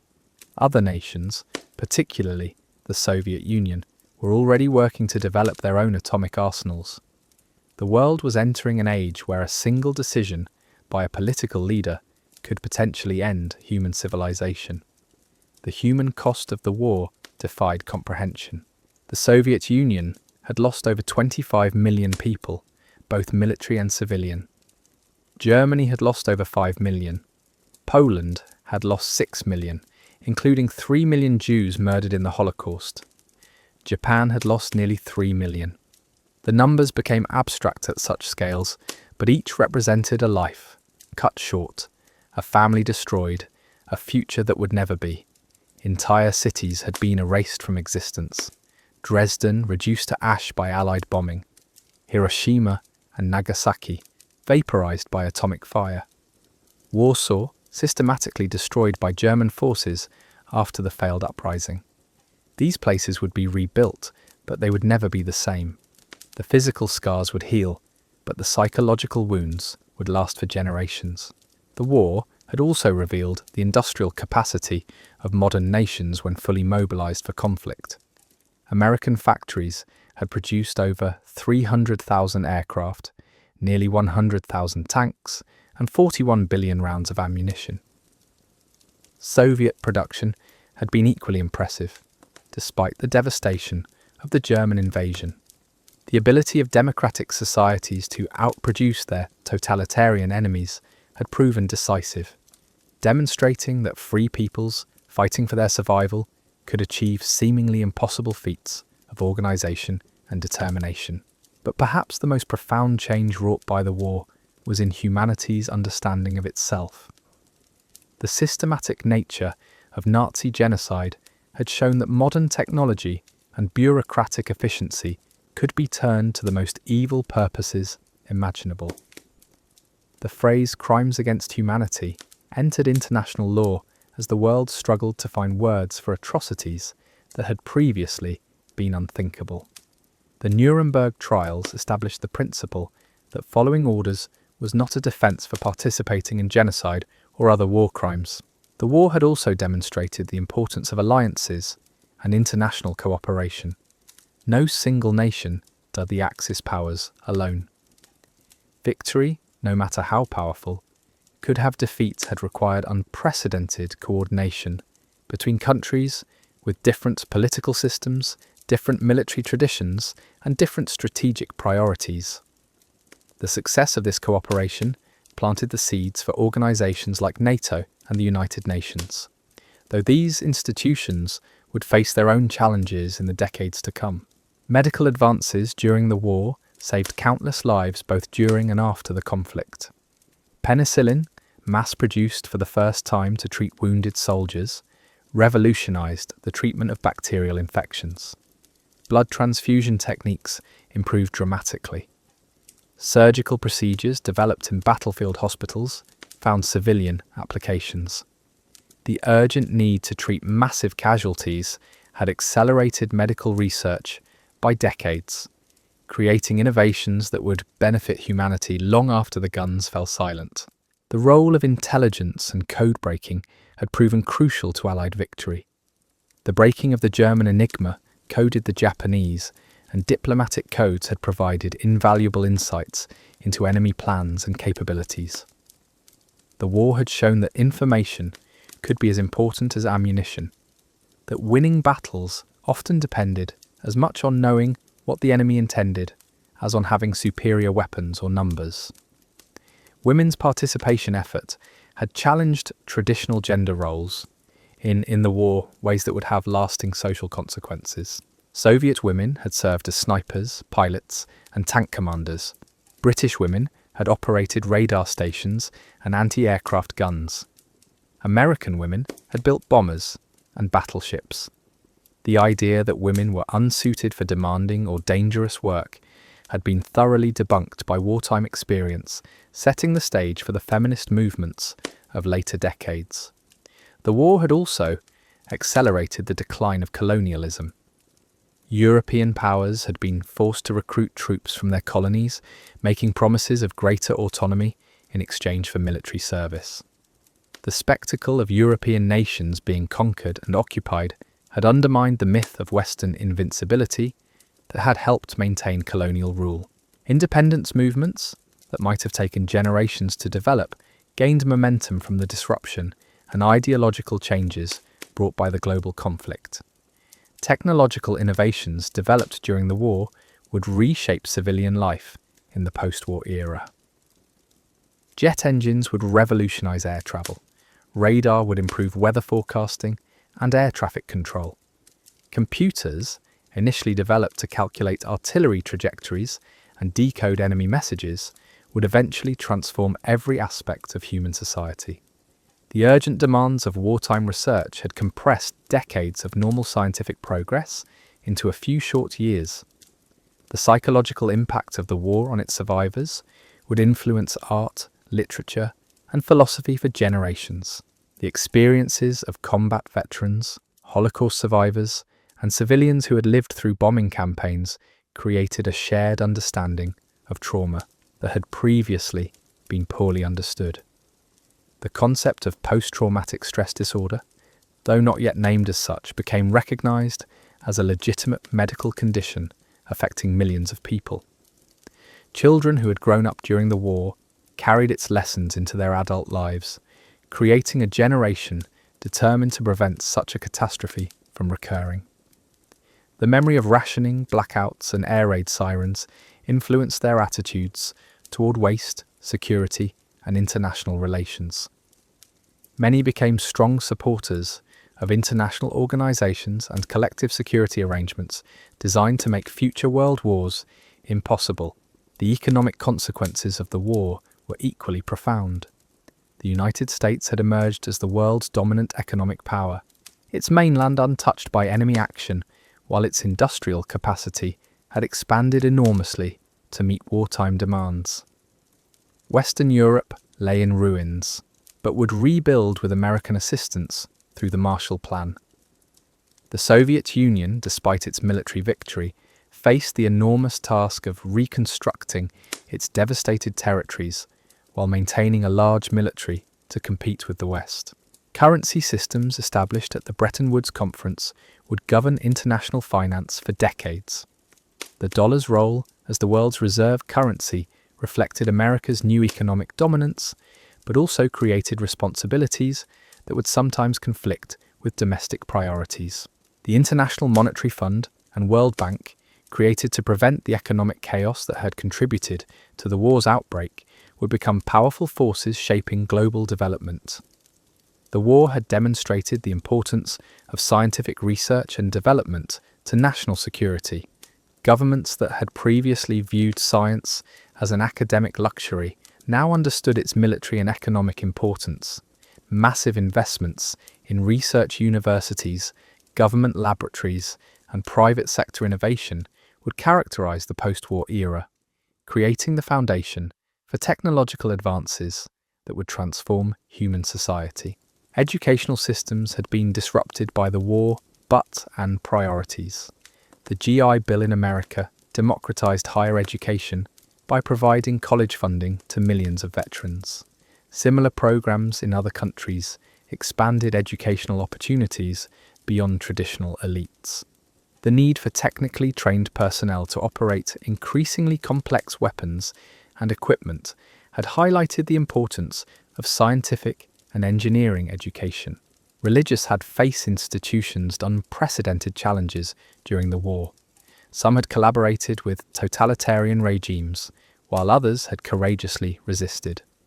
The Holocaust had raised profound theological questions about the nature of evil and divine justice that religious thinkers would grapple with for decades. The role of chaplains in providing spiritual comfort to soldiers had demonstrated religion's continued relevance, even in an increasingly secular age. The environmental consequences of the war, though not fully understood at the time, would become apparent in later years. Massive bombing campaigns had created unprecedented air pollution. Chemical weapons and industrial processes had contaminated soil and water supplies.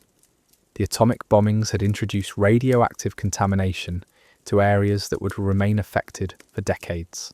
The war had demonstrated humanity's capacity to damage the natural environment on a global scale.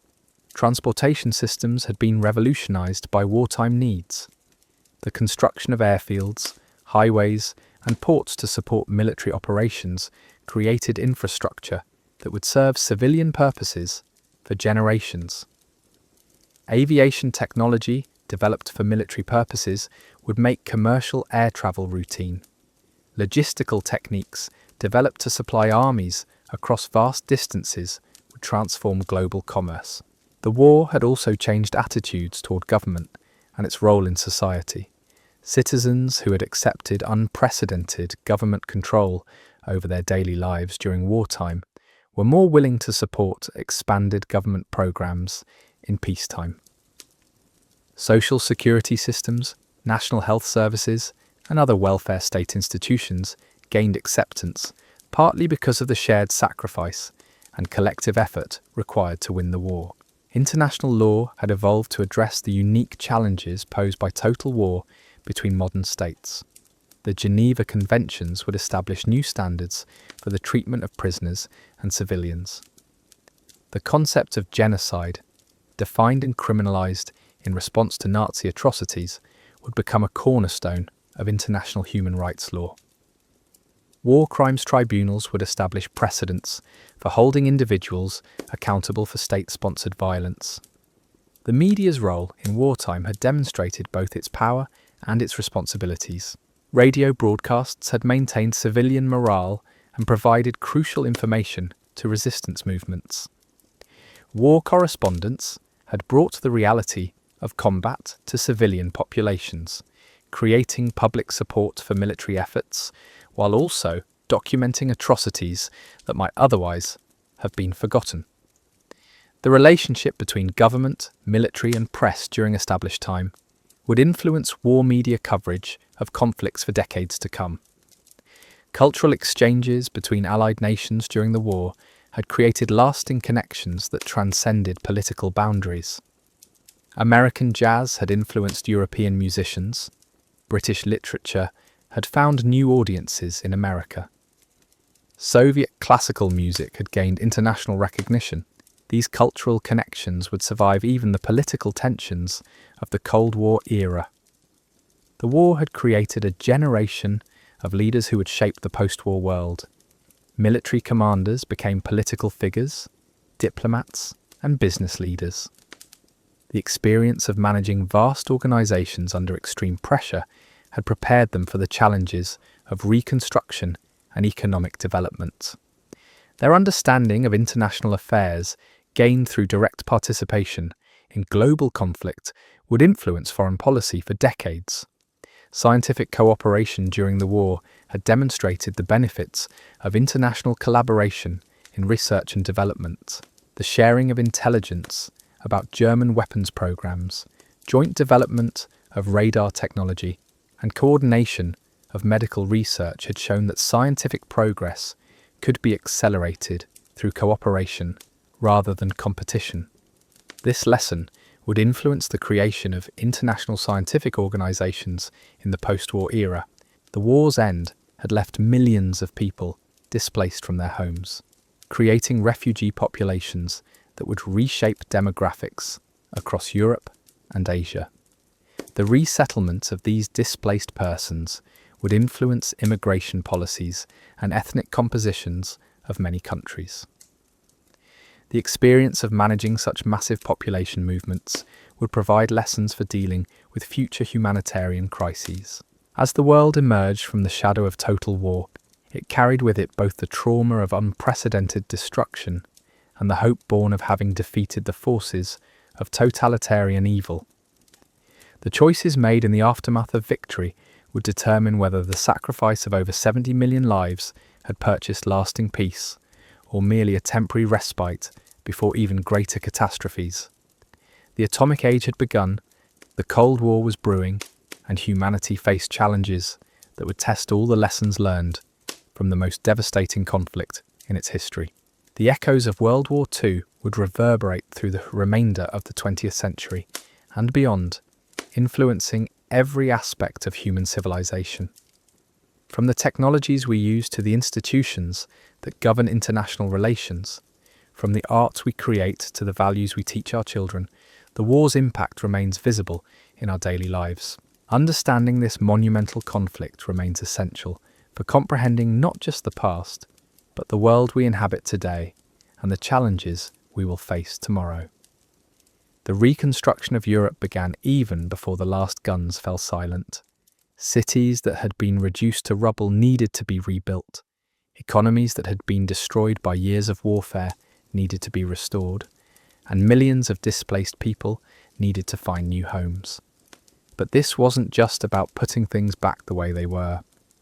The world that emerged from the ashes of World War II would be fundamentally different from the one that had entered it in 1939. The United States found itself in an unprecedented position. American territory had remained largely untouched by the war, while its industrial capacity had expanded enormously to meet wartime demands. American factories that had produced tanks and bombers could now turn their attention to automobiles and appliances for a world hungry for consumer goods. The dollar had become the world's reserve currency, and American influence extended to every corner of the globe. But with this power came responsibility. Europe was devastated, its infrastructure destroyed, its economies in ruins. Without assistance, the continent might fall into chaos, potentially creating conditions for another totalitarian movement to seize power. Secretary of State George Marshall proposed a massive aid program that would become known as the Marshall Plan, designed not just to rebuild Europe, but to create stable, prosperous democracies that could resist the appeal of extremist ideologies. The Marshall Plan represented something new in international relations. Instead of demanding tribute from defeated enemies or abandoning allies once victory was achieved, America was proposing to invest billions of dollars in European recovery with no expectation of direct financial return. The plan offered aid to all European countries, including the Soviet Union and its satellites, though Stalin ultimately rejected participation and forbade his client states from accepting American assistance. The economic recovery of Western Europe was remarkable in its speed and scope. Countries that had been bombed into rubble began experiencing unprecedented prosperity within a few years of the war's end. New technologies developed during the conflict found civilian applications, Assembly line techniques perfected in aircraft factories were applied to consumer goods manufacturing. The economic boom that followed would create the modern middle class and transform living standards for millions of people. But Europe's recovery was taking place against the backdrop of increasing tensions between former allies. The wartime partnership between the Western democracies and the Soviet Union had been based on the shared goal of defeating Nazi Germany. With that enemy vanquished, fundamental ideological differences began to surface. Stalin viewed the devastation of Eastern Europe as an opportunity to expand Soviet influence, while Western leaders saw it as a chance to establish democratic governments based on free elections and market economies. The division of Germany became a symbol of the broader split between East and West. The country that had started the war was now partitioned among the victorious powers, with the Soviet Union controlling the eastern portion, while Britain, France, and the United States administered the western zones. Berlin, though located deep within the Soviet zone, was similarly divided. The former Nazi capital became a flashpoint where the tensions of the emerging Cold War played out in dramatic fashion. Winston Churchill, the man who had led Britain through its darkest hours, was among the first to recognise the new threat emerging from the East. In a speech at Westminster College in Fulton, Missouri, in March 1946, he warned that an iron curtain was descending across Europe, separating the free nations of the West from the Soviet-controlled territories of the East. His words were prophetic, describing a division that would define international relations for the next half-century. The creation of nuclear weapons had fundamentally altered the nature of international conflict. The United States initially held a monopoly on atomic weapons, but everyone understood this advantage would be temporary. The Soviet Union was working frantically to develop its own nuclear arsenal, aided by intelligence gathered during the war and by scientists who had worked on the Manhattan Project. When the Soviets successfully tested their first atomic bomb in August 1949, the world entered a new and more dangerous phase of the nuclear age. The concept of mutually assured destruction began to shape strategic thinking on both sides. If both superpowers possessed nuclear weapons capable of destroying entire cities, how could they compete without risking the annihilation of human civilization? The answer lay in proxy conflicts, economic competition, and political influence rather than direct military confrontation. The Cold War would be fought with spies and propaganda, trade agreements, and military aid, but always with the spectre of nuclear holocaust hanging over every crisis. The United Nations had been created in the hope that it could prevent future world wars through collective security and international cooperation. But the organisation quickly became another arena for superpower competition. The Security Council, dominated by the 5 permanent members with veto power, often found itself paralysed by disagreements between the United States and Soviet Union. The idealistic vision of world peace through international law gave way to the harsh realities of power politics in the atomic age. The process of decolonization accelerated dramatically in the post-war years. European powers that had ruled vast empires for centuries found themselves too weak to maintain control over distant territories. The war had undermined the myth of Western invincibility, while simultaneously spreading ideas about self-determination and human rights that made colonial rule increasingly difficult to justify. India gained independence from Britain in 1947, followed by a wave of decolonization across Asia and Africa that would continue for decades. But independence often brought new challenges. Many former colonies lacked the infrastructure, educational systems, and administrative experience necessary for effective self-government. Ethnic and religious divisions that had been suppressed under colonial rule erupted into violence. The partition of India led to massive population movements and communal violence that killed hundreds of thousands of people. Similar tragedies would unfold across the developing world as artificial colonial boundaries became the borders of new nations. The war had also transformed social structures within the victorious nations. Women who had worked in factories and served in auxiliary military roles were reluctant to return to purely domestic lives. Veterans returning from combat brought with them new perspectives on race, class, and authority. The shared sacrifice of wartime had created expectations of greater equality and social justice that would fuel reform movements for decades to come. The GI Bill in America democratized higher education by providing college funding to millions of veterans. Similar programs in other countries expanded educational opportunities beyond traditional elites. Universities that had once served primarily the wealthy began admitting students from working-class backgrounds, creating a more diverse and dynamic intellectual environment. The need for technically trained personnel to operate increasingly complex equipment had highlighted the importance of scientific and engineering education. Medical advances during the war revolutionized healthcare in the post-war era. Antibiotics developed to treat wounded soldiers became available for civilian use, dramatically reducing deaths from bacterial infections. Surgical techniques perfected in battlefield hospitals improved treatment of trauma victims. Blood banking systems established to support military operations were expanded to serve civilian populations. The urgent need to treat massive casualties had accelerated medical research by decades. The psychological impact of the war on its survivors would influence culture and politics for generations. Veterans struggled with what would later be recognized as post-traumatic stress disorder, though effective treatments were not yet available. Holocaust survivors faced the challenge of rebuilding their lives while bearing witness to unprecedented evil.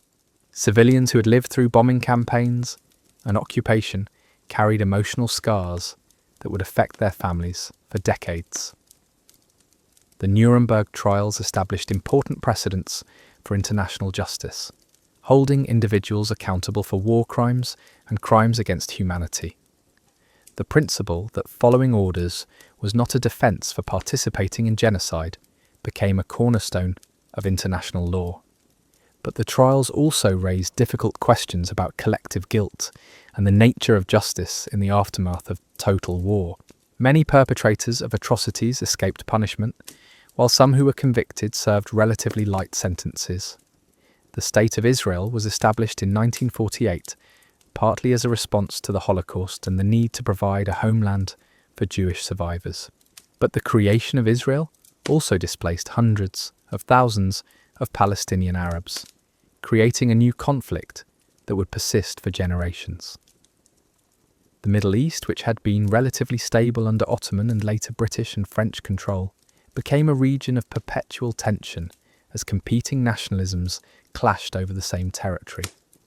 The division of Korea in 1945 created another potential flashpoint between East and West. Soviet forces occupied the northern portion of the peninsula, while American troops controlled the south. What was supposed to be a temporary arrangement hardened into permanent division as both superpowers installed client governments that reflected their respective ideologies. The Korean peninsula would soon become the site of the first major military confrontation of the Cold War era. China's civil war, suspended during the fight against Japan, resumed with renewed intensity after the surrender. Communist forces led by Mao Zedong battled nationalist troops under Chiang Kai-shek for control of the world's most populous country. The outcome would determine not just China's future, but the global balance of power between capitalism and communism. American aid to the nationalists proved insufficient to overcome the superior organization and popular support enjoyed by the communists. The technological innovations of wartime found peaceful applications that transformed daily life. Radar technology improved weather forecasting and air traffic control. Jet engines revolutionized air travel, making international commerce and tourism routine. Computers, initially developed to calculate artillery trajectories, began to find applications in business and research. The urgent demands of wartime research had compressed decades of normal scientific progress into a few short years. Television, which had been an experimental technology before the war, began rapid expansion in the post-war years. The medium would transform politics, entertainment, and social interaction in ways that its inventors could never have imagined. Political leaders who had relied on radio and newspapers to communicate with the public now had to master the visual medium of television, where image and personality often mattered more than policy positions. The suburbs exploded in the post-war years as millions of families sought to escape crowded cities for new communities built around automobile transportation. Government programs that provided low-interest mortgages to veterans accelerated this trend, creating entirely new patterns of living and working. Shopping centres, drive-in restaurants, and other businesses designed for automobile access transformed the landscape and the economy. The role of government in economic life expanded dramatically during the war and never fully contracted afterward. Citizens who had accepted unprecedented government control over their daily lives during wartime were more willing to support expanded government programs in peacetime. Social security systems, national health services, and other welfare state institutions gained acceptance partly because of the shared sacrifice and collective effort required to win the war. Labour unions, which had grown in strength during the war years, found themselves in a powerful position to negotiate better wages and working conditions. The full employment economy of wartime continued into the post-war boom, giving workers leverage they had never possessed before. But this also created tensions with employers and consumers who bore the costs of higher wages through increased prices. Racial segregation, which had been challenged by the integration of military units during the war, came under increasing pressure in the post-war years. African American veterans who had fought for democracy abroad were unwilling to accept second-class citizenship at home. The contradiction between America's stated values and its treatment of minorities became increasingly difficult to ignore, setting the stage for the civil rights movement of the following decades. The environmental consequences of the war, though not fully understood at the time, would become apparent in later years. The massive industrial expansion required to produce weapons and equipment had created unprecedented pollution. The atomic bombings had introduced the world to radioactive contamination. Chemical weapons and industrial processes had contaminated soil and water supplies across Europe and Asia. Scientific cooperation during the war had demonstrated the benefits of international collaboration in research and development. The sharing of intelligence about enemy weapons programs and joint development of new technologies had shown that scientific progress could be accelerated through cooperation rather than competition. This lesson would influence the creation of international scientific organizations in the post-war era. The war had created a generation of leaders who would shape the post-war world for decades to come. Military commanders became political figures, diplomats, and business leaders. Dwight Eisenhower would become President of the United States. Charles de Gaulle would lead France's post-war reconstruction. The experience of managing vast organizations under extreme pressure had prepared them for the challenges of peace. Cultural exchanges between allied nations during the war had created lasting connections that would survive even the political tensions of the Cold War. American jazz influenced European musicians. British literature found new audiences around the world. The shared experience of fighting a common enemy had created bonds between peoples that transcended national boundaries and ideological differences. The refugee crisis created by the war would influence immigration policies and ethnic compositions of many countries for generations. Millions of people had been displaced from their homes, creating population movements on a scale never before seen in human history. The resettlement of these displaced persons would reshape demographics across Europe and Asia, while providing valuable experience in managing humanitarian crises. As the world moved beyond the immediate aftermath of victory, it became clear that the peace would be different from what most people had expected. Instead of a return to the pre-war status quo, entirely new challenges emerged that would test all the lessons learned from the most devastating conflict in human history. The atomic age had begun, bringing with it both tremendous opportunities for progress and the constant threat of annihilation. The choices made in the immediate post-war years would determine whether the enormous sacrifice of World War II had purchased lasting peace or merely a temporary respite before even greater catastrophes. The institutions created, the alliances formed, and the precedents established during this crucial period would influence international relations for the remainder of the 20th century and beyond. The legacy of World War II extended far beyond the immediate political and economic consequences of victory and defeat. The war had demonstrated both humanity's capacity for unprecedented evil and its ability to overcome seemingly impossible odds through courage, sacrifice, and determination. These lessons would remain relevant long after the last veteran had passed away and the physical scars of battle had healed. The technological advances achieved during the war years laid the foundation for innovations that would transform human society in ways that even the most visionary leaders could not have predicted.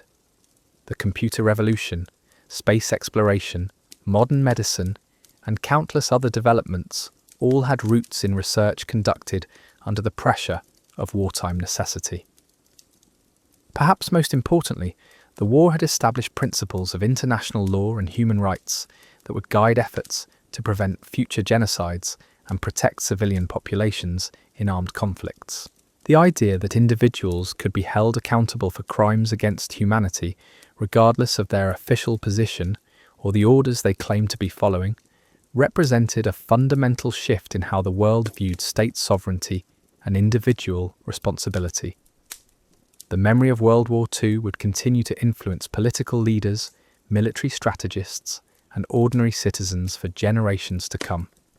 The phrase "never again" became a rallying cry for those who sought to prevent future atrocities, though subsequent conflicts would demonstrate how difficult it could be to translate good intentions into effective action. As we look back on this monumental conflict from our modern perspective, we can see how its effects continue to shape our world today. The international institutions created after the war, the technologies developed during it, the social changes it accelerated, all remain part of our daily lives. The sacrifice of those who fought and died to defeat fascism gave us the freedom we enjoy today, a debt that can never be fully repaid but should never be forgotten. The war crimes trials, the first systematic attempt to hold individuals accountable for genocide following Germany's surrender, represented humanity and crimes against humanity. Beyond the famous Nuremberg proceedings, thousands of smaller trials took place across Europe as Allied forces uncovered the full scope of Nazi atrocities. Former concentration camp guards, SS officers, and collaborators found themselves facing justice for acts that had been legal under Nazi law, but were now recognized as fundamental violations of human dignity. The legal principles established during these trials would influence international law for decades to come. The concept that superior orders could not excuse participation in genocide became a cornerstone of military justice. The idea that crimes against humanity could be prosecuted by international tribunals, regardless of where they were committed or by whom, represented a revolutionary development in how nations viewed sovereignty and justice. But justice proved elusive for many victims. Thousands of war criminals escaped punishment by fleeing to South America, disappearing into displaced persons camps, or assuming false identities. Some were quietly recruited by intelligence agencies who valued their expertise more than their criminal pasts. The pursuit of Nazi fugitives would continue for decades, with hunters like Simon Wiesenthal dedicating their lives to ensuring that the guilty could not simply vanish into comfortable anonymity. The economic reconstruction of Japan proceeded along different lines than that of Europe. General MacArthur's occupation administration implemented sweeping reforms designed to democratize Japanese society and prevent the militarism that had led to Pearl Harbor. The Zaibatsu industrial conglomerates were broken up, labor unions were legalized, women gained the right to vote, and a new constitution renounced war as a sovereign right of the nation. Japan's transformation from defeated enemy to crucial Cold War ally happened with remarkable speed. As tensions with the Soviet Union and Communist China intensified, American strategic priorities shifted from punishing Japan to strengthening it as a bulwark against communist expansion in East Asia. The peace treaty signed in San Francisco in 1951 officially ended the occupation while maintaining American military bases on Japanese soil. The Korean Peninsula became the first major testing ground for the new international order. When North Korean forces crossed the 38th parallel in June 1950, President Truman faced a decision that would define American foreign policy for generations. Unlike World War II, this would be a limited conflict fought under United Nations auspices with carefully defined political objectives. The age of total war was giving way to proxy conflicts, where superpowers competed indirectly to avoid nuclear confrontation. The Chinese intervention in Korea fundamentally altered the strategic balance in East Asia. Mao Zedong's decision to send hundreds of thousands of Chinese troops across the Yalu River transformed what had appeared to be an easy United Nations victory into a grinding stalemate that would last for 3 years. The spectre of World War III loomed over every major decision as American commanders struggled to achieve military objectives without triggering a global nuclear conflict. The development of hydrogen bombs by both superpowers raised the stakes of international competition to previously unimaginable levels. These weapons were hundreds of times more powerful than the bombs that had destroyed Hiroshima and Nagasaki, capable of obliterating entire metropolitan areas in a single flash. The successful Soviet test of a hydrogen device in 1953 eliminated America's nuclear monopoly and ushered in an era where both sides possessed the capability to destroy human civilization. Civil defense programs in both America and the Soviet Union attempted to prepare civilian populations for nuclear war, but the exercises often revealed the futility of such preparations. Duck and cover drills in schools taught children to hide under their desks, as if wooden furniture could protect them from weapons that could vaporize entire cities. Fallout shelters stocked with canned goods and water became symbols of the atomic age's anxieties, physical manifestations of humanity's fear of its own technological achievements. The space race emerged as a peaceful outlet for superpower competition, channeling the same technological expertise that had created intercontinental ballistic missiles into exploration beyond Earth's atmosphere. The Soviet launch of Sputnik in 1957 shocked Americans who had assumed their technological superiority, leading to massive investments in education and research that would pay dividends far beyond the original goal of reaching the moon. Cultural exchanges between East and West continued despite political tensions, demonstrating that human creativity could transcend ideological boundaries. Soviet ballet companies toured Western capitals, while American jazz musicians performed behind the Iron Curtain. These cultural ambassadors often accomplished more than formal diplomats in breaking down stereotypes and building understanding between peoples whose governments viewed each other as mortal enemies. The process of decolonization accelerated throughout the 1950s and 60s, creating dozens of new nations as European empires finally crumbled. But independence often brought new challenges as artificial colonial boundaries became the borders of countries that lacked the infrastructure or experience necessary for effective self-government. Cold War competition complicated the process as both superpowers sought to gain influence in newly independent states through economic aid and military assistance. The Suez Crisis of 1956 demonstrated how dramatically the global balance of power had shifted since 1939.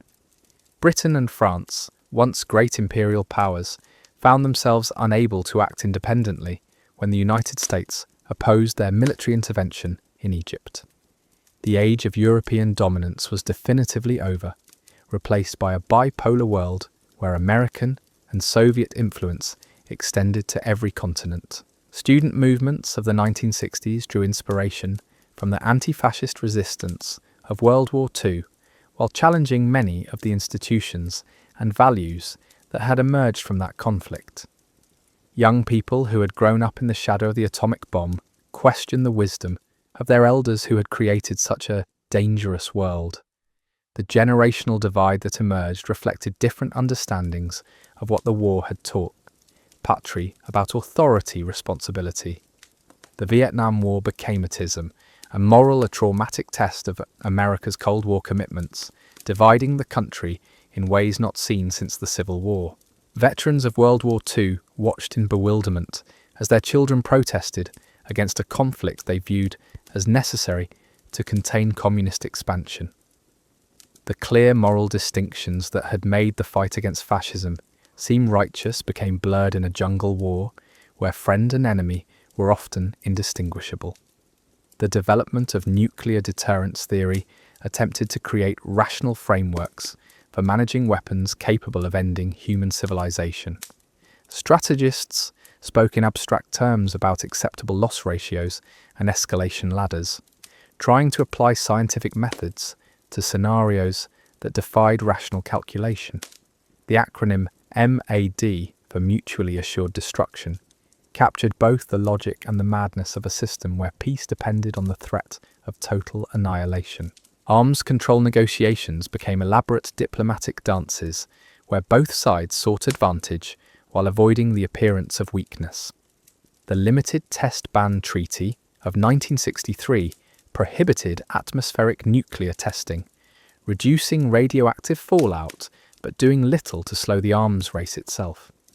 Each agreement was carefully crafted to allow continued weapons development while providing political cover for leaders who claimed to be working for peace. The Cuban Missile Crisis of 1962 brought the world closer to nuclear war than at any time since 1945. For 13 days in October, American and Soviet leaders engaged in a deadly game of brinkmanship that could have ended human civilization. The resolution of the crisis through secret negotiations and mutual concessions demonstrated both the dangers of nuclear diplomacy and the possibility of stepping back from the brink when rational leadership prevailed. Economic prosperity in Western Europe and North America during the 1950s and 60s created unprecedented living standards for millions of people.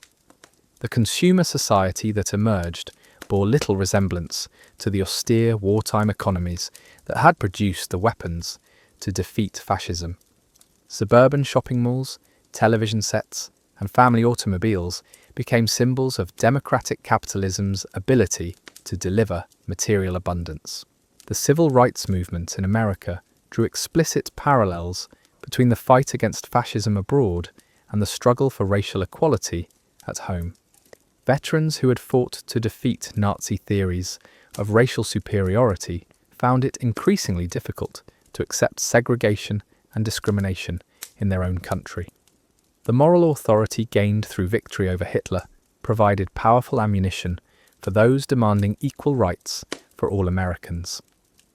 Women's roles continued to evolve in response to wartime changes and post-war economic opportunities. The image of Rosie the Riveter gave way to suburban housewives in popular culture, but many women continued working outside the home in growing numbers.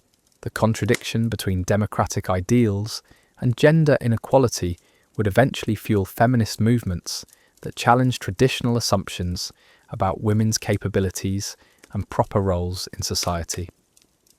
International institutions created after the war gradually developed their own momentum and influence, even when paralysed by superpower disagreements. The World Health Organization eradicated smallpox through a global vaccination campaign that demonstrated what international cooperation could achieve. UNESCO promoted literacy and cultural exchange across national boundaries.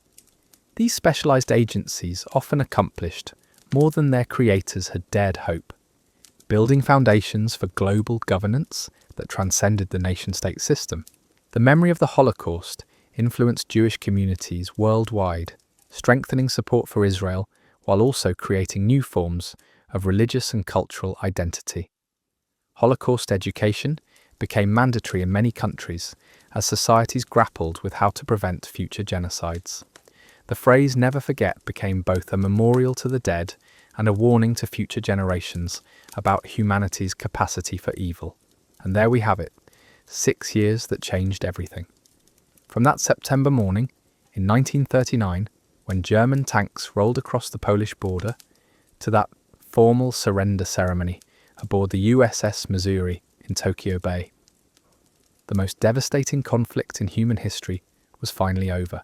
Tonight, we've journeyed through the darkest chapter of the 20th century together. We've witnessed humanity at its absolute worst and at its most heroic.